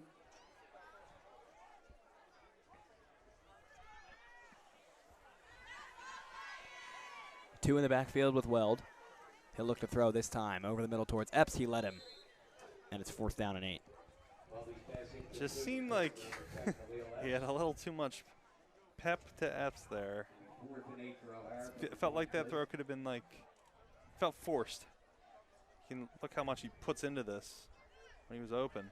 Look at that ball spinning there at the end. That's pretty cool. I don't see that every day. Yeah, Epps has been open. He's given his quarterback a chance and just has not been a good day for the 3rd-year starter who's in pursuit of a school passing record. Punt is up. Dolan into return. That's going to be a flag. He's popped. Down. Looking up, blindsided in the shoulder. Yeah, you can see it was shorter than... It almost seemed like they didn't expect the punt to be that short. Yeah, definitely not intentional. Seemed like just... He was already engaged in an explorer block there and just kind of lowered his shoulder. But if he called fair catch, then...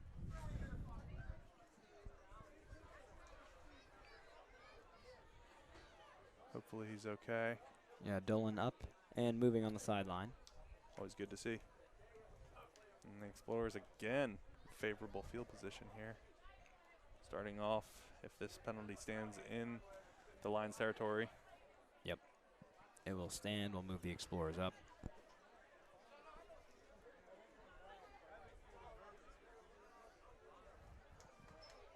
And it's to the 35.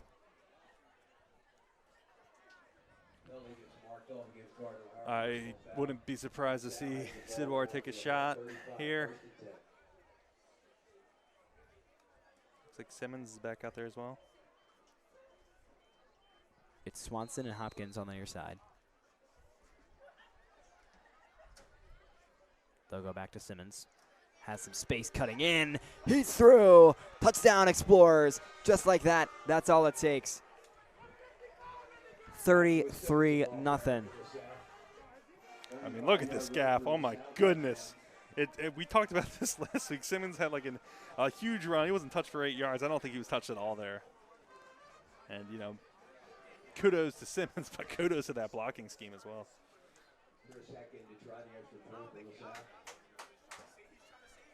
Kinda, the Explorers went for 2 here. They would start a running clock, I believe. Kick is up. Kick is good. Next kick is good. 34-0. 4:02 left in the third period. Score is now LaSalle 34, Cardinal O'Hara nothing. In a game that moments ago felt attainable for the Lions.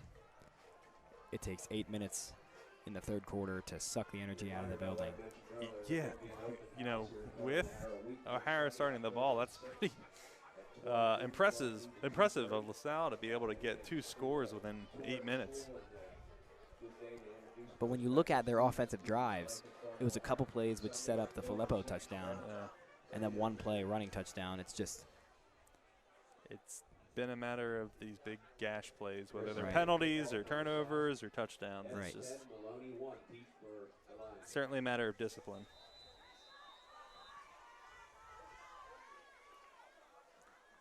Once again, Heck sends us away. Epps will have a chance to return this one. Receives it at the 5. It's popped, still up, and is down at the 19.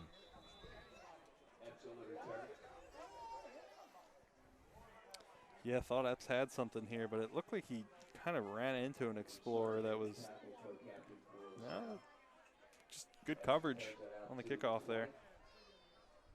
Had I'll harp on it. I think the Explorers' special teams has been very strong this year. You know, from both their kicking with Hatfield and Heck, along with their coverage on kickoffs and punts. So Weld back in the backfield trying to get something going for this O'Hara offense. Looking to throw, fires quickly. It is caught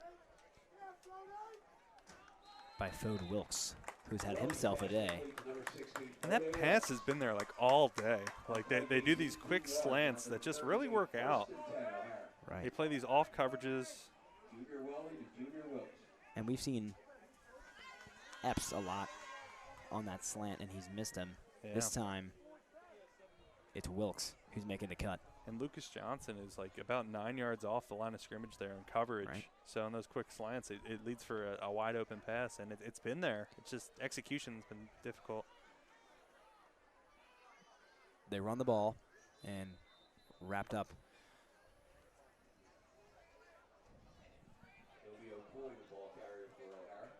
A new carrier, a coin. Checked into the game as Madej takes a seat. Yeah, great job by Gavin Moeller making the tackle there, but Jack Luthley also came in off the edge there, kind of shed the block and forced that run inside. So a brand new backfield for the Lions.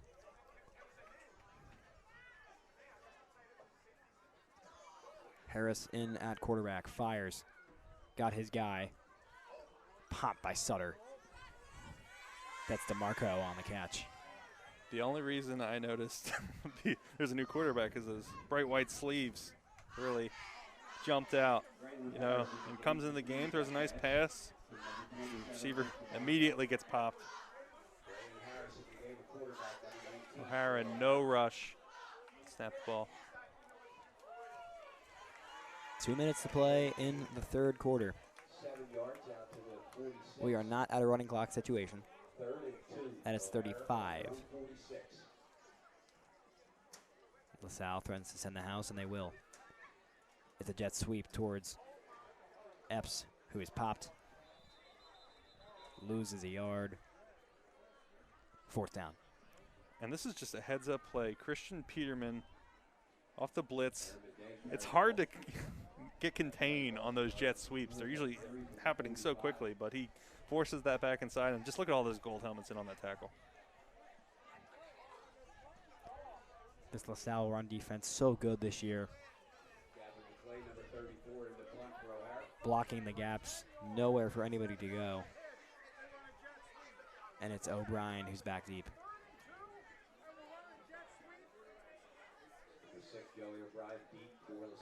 McLean sends it away. O'Brien, and it's another one.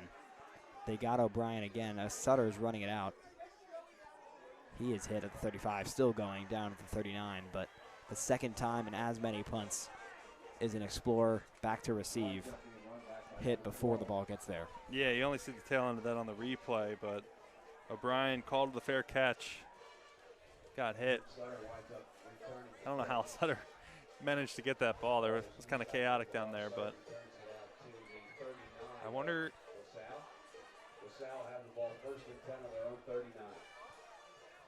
I'm interested to see where this ball is placed.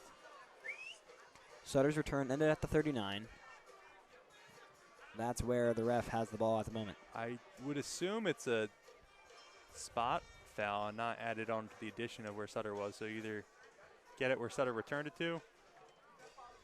Well, up steps. It looked like they started from the 39. The referee. So they start the yardage where the play was finished. Hey, you're absolutely right. Sutter got to the 39. They're not down at the O'Hara 46 now. Sidwell remains in the game. He's in the pistol. Ortiz behind him. Takes the snap. They go to the ground. Ortiz cutting to the inside and is wrapped up at the 41. And if the Explorers get any points on the board on this drive, the rest of the game will be a running clock.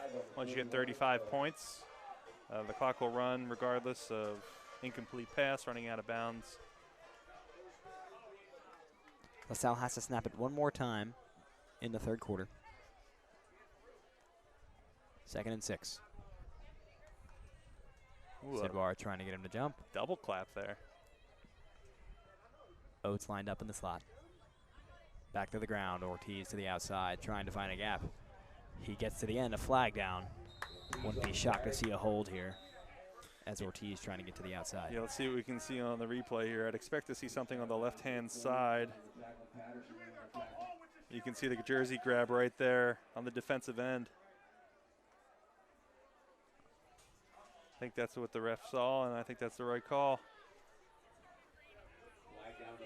Hard when you have something like black or white gloves like the Explorers do right on those dark maroon jerseys. It's pretty obvious if there's a hold.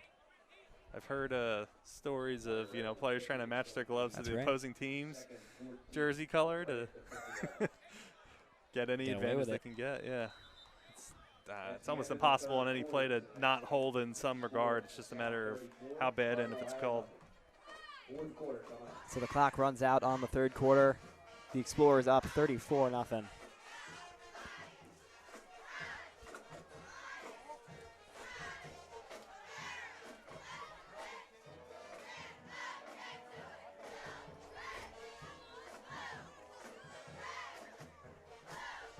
And this portion of today's broadcast brought to you by the Riley Rakowski Funeral Home. They're an enthusiastic supporter of, of LaSalle football program. Bruder Rakowski of Class 98 sends his best to Brett Gordon, the student athletes, and the LaSalle football program as a whole. Proud sponsor of this coverage.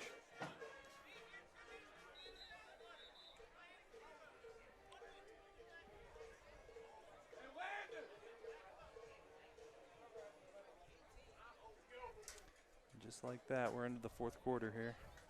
Fourth quarter begins with the ball second and 14 right on the 50-yard line. Greg Jack, number 13, is in the quarterback now for LaSalle. Trezak in. A false start is called before the snap. It'll be a false start against LaSalle, 5-yard marker, back to their own 45. I'm just watching here, a little lean on that left tackle, leaned forward. Looked like maybe Grayson McHugh on the movement. Yeah, it's a big man, so McHugh makes sense to me.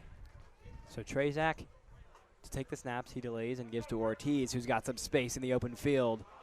Still going up to the 30, cutting back at the 35. He's still got space. 10, 5, touchdown. Another big run, and it's 40-0 Explorers. And just what a play there. Just felt like he could have been down a few times there, but just kept turning his legs, and that was an awesome run.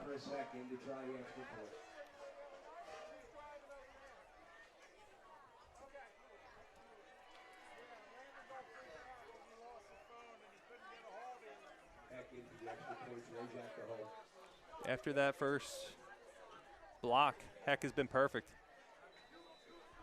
He's had plenty of opportunities to get these PATs up. This one is good. 41, the clock will run for the rest of the contest. Explorers have had quite a few blowouts this year. This looking to be one of them. You know, close one against Malvern Prep. That Haverford game was close until it wasn't. But you got to be feeling pretty good about yourself going into next week against Pennsylvania powerhouse, St. Joseph's Prep. National powerhouse on top of that. Yeah, game was originally due to be played next Saturday at Norristown High School, moved to 7 p.m. at Upper Dublin. We'll see if that time stands with the upcoming Phillies playoffs as well.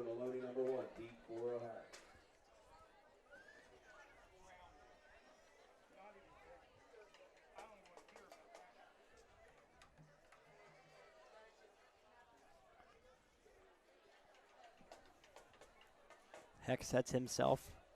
I think his leg's getting a little sore. It's got to be. Needs a nice path after this one.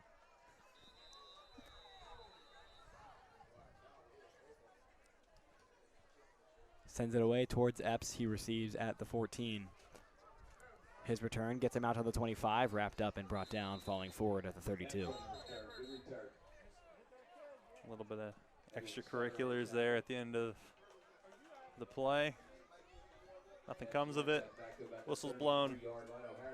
And the Lions offense comes back out, hoping to get something going. Maybe, you know, put in Braylon Harrison at QB, the sophomore.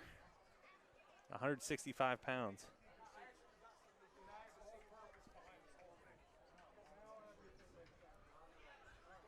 Harris takes the snap out of shotgun, looks right. Moves left, he takes off. Pushed out of bounds. They're going to mark him at the 38. 5-yard pickup. Well done by Harris to get out of the pocket. Yeah, a nice pocket, actually. I didn't think he must not have seen anything. No open receivers, so it seemed like he bailed on a clean pocket. Obviously, it was starting to collapse there, but.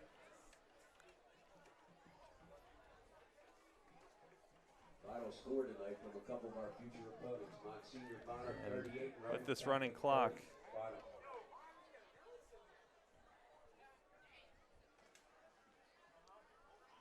A give. Isaac Day, his first carry. They are going to give him the first down. Like tackle by number 22, George Higgins off the edge here. Higgins in a 2-point stance. Does a nice spin move to the inside. It makes a great tackle.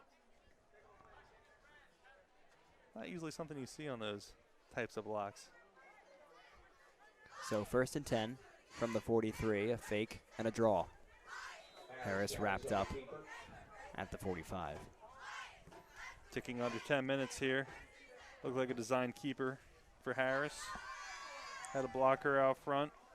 Got a few on first down. Higgins again with the spin move tackle.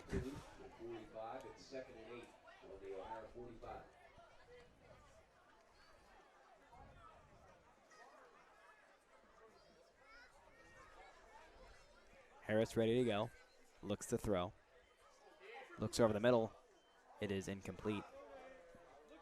He might have had Wilkes on a deep streak down the field. Elects to try and go over the middle, but this ball is tipped incomplete. Yeah, I saw that. You should be able to see Wilkes on this replay. Again, a nice pocket. Steps up. Hard to see there on that replay, but just off the hands into double coverage.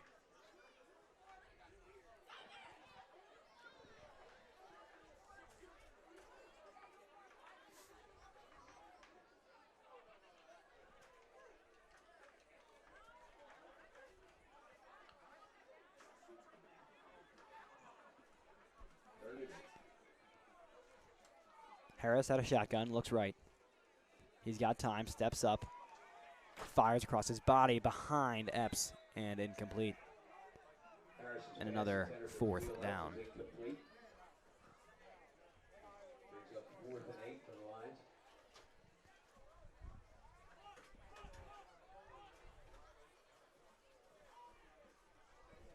The punt team and Gavin McLean back out. Coming into punt for O'Hara. No one is back deep for the Explorers as Lucas Johnson hustles out there towards the 25.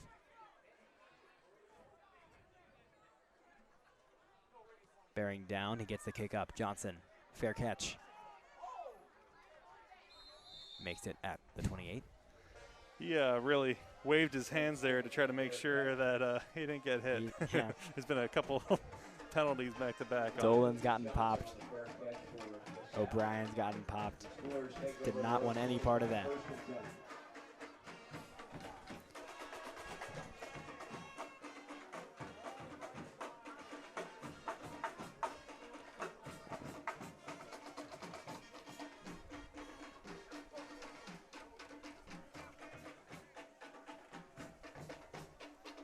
Time ticking down to 7 minutes.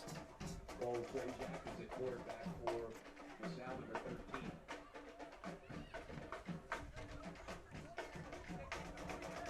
Trezak under center for the Explorers. Gives to Vandango his first look of the game. He cuts inside. He's got space. Out to the 45, lowers the shoulder, and is down at the 47. Yeah, Fandango had a bit of a game last week, I thought. He came in third or fourth quarter and had 50 yards. I think he was averaging 4.5 yards per carry.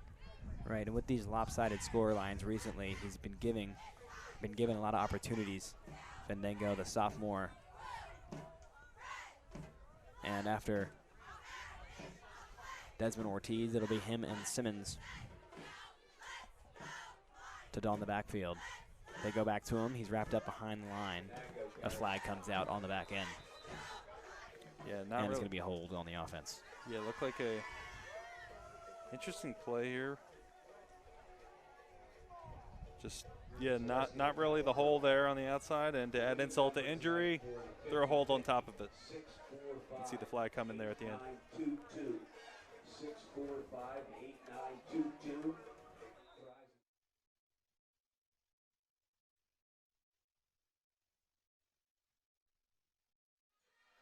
Thank you, girls, for doing it.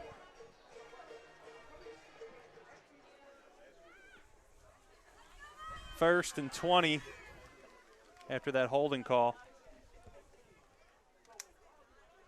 There's a holding call against LaSalle.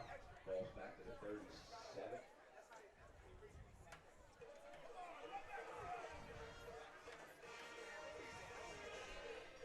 Michael Menango carrying again.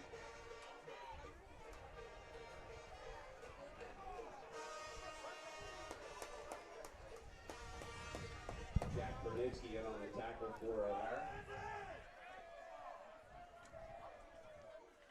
After like 8-10 back to the 47, it's 2nd and 10 at the LaSalle 47. Time ticking away here.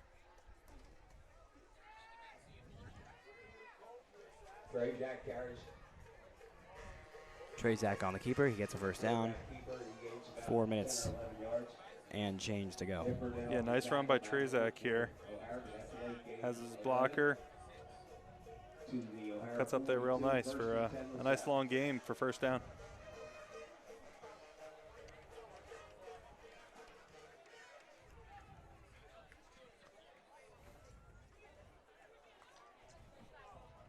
A dominant performance by this Explorers team today.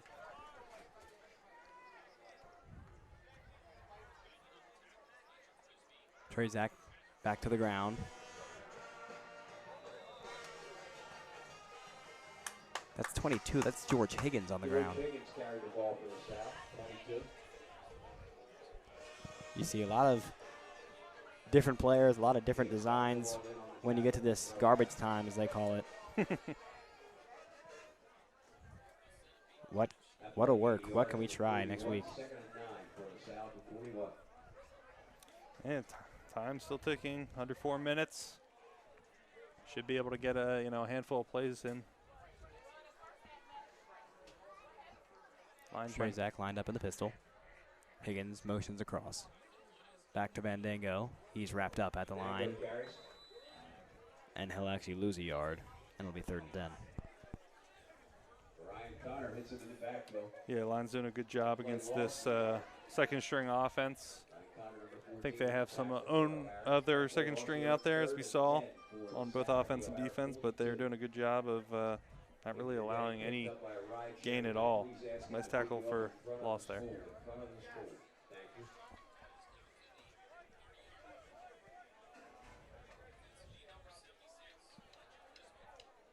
Trezak to throw.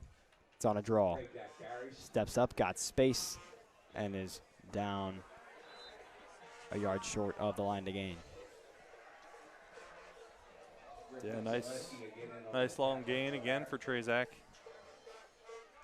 His second on this drive. His QB draws. About 9 yards. It's going to be 4th and about a yard and a half. And go for it. Why not? Yeah, why not? 4th and 1. Vandango's looked good. Trezak able to make something happen. It's Higgins in the backfield with them all off to his left. Looks to throw, another draw. There he goes. He's through. He's got space. 20, 15, 10, 5. Touchdown. He reaches over the pylon. And what an effort from Trezak making his case on this game. You'll have to take our word for it. We hit the the cusp of how far we could look. You can see the edge of the window here as Trezak dives for the touchdown. You can see him stretching out that football, though, across the pylon. Just a little salt in the wound to end the game. And that's Trezak's first touchdown of the year. He's had plenty of opportunities. JP Clock, number 95, in to try the extra point. Trezak the holder.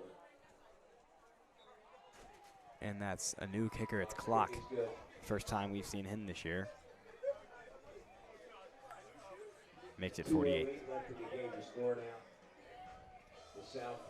2 minutes and 8 seconds left in the game. Should be enough time for O'Hara to get, 4 or 5 plays in, I would think. I don't think they're in any rush. And if you're the Explorers, you got to be feeling pretty good going into next week. You've challenged yourself week in and week out since your first game of the season out in Harrisburg. Gone down to Ocean City and Baltimore, and more recently staying in the Delaware County side of things. And I think they got a tall task next week, but you have to think this is the first time in years that you feel there's a chance against these St. Joe's Prep Hawks. Coach Gordon just wanting to give these guys as big of a test as they can. He knows how good they can be.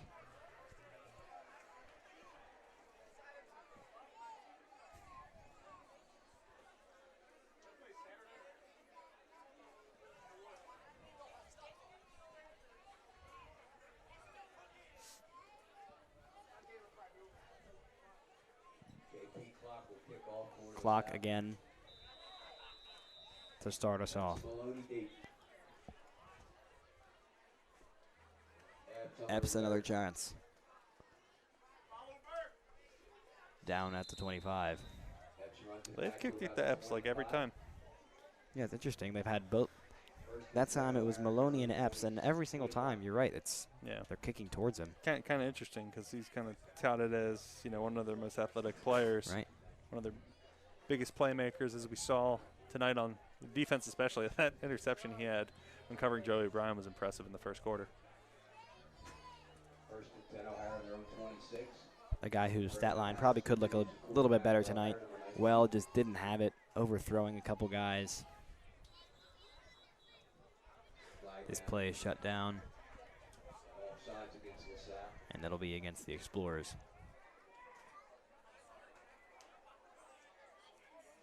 Watching here on the replay, I didn't see much, so someone must have been maybe lined up in the neutral zone, but maybe a little jump on the left end there. 1st and 5. Harris looks to throw with time. A good pocket. Fires deep downfield towards Maloney. Some shoving. Incomplete. And the flag will come out. The 3rd or 4th pass interference against the Explorers tonight. You can see he puts his really nice looking throw. The double coverage though, and just, it was there. That ball was there. And look at the form of that flag coming out. Great form by that ref. Really put his all into that one. But for the most part, they've called a good game tonight. No real controversial takes or anything, and we always respect the ref's decisions. It's not an easy task. No, at any level. Yeah, we can scrutinize it in yeah. quarter speed for sure, but it's there's been some really tight calls that you have to call in real time.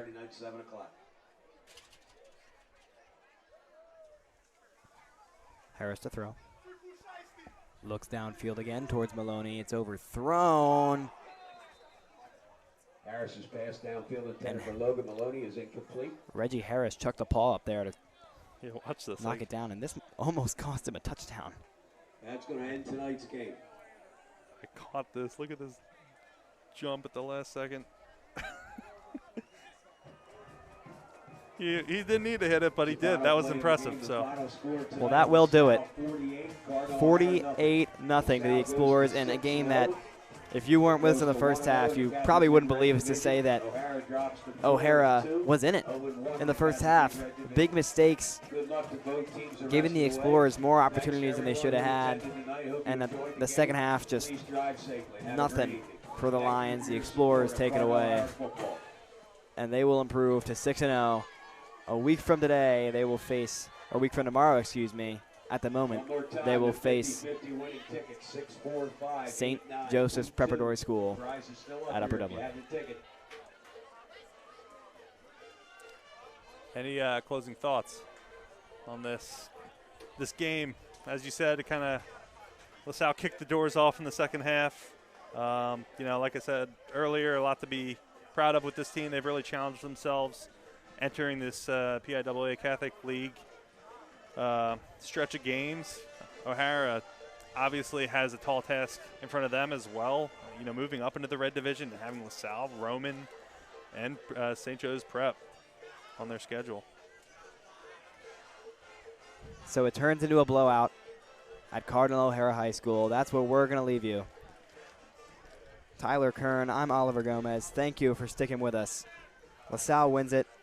We will see you on Saturday night for the game that we're all waiting for, LaSalle versus St. Joseph's Prep.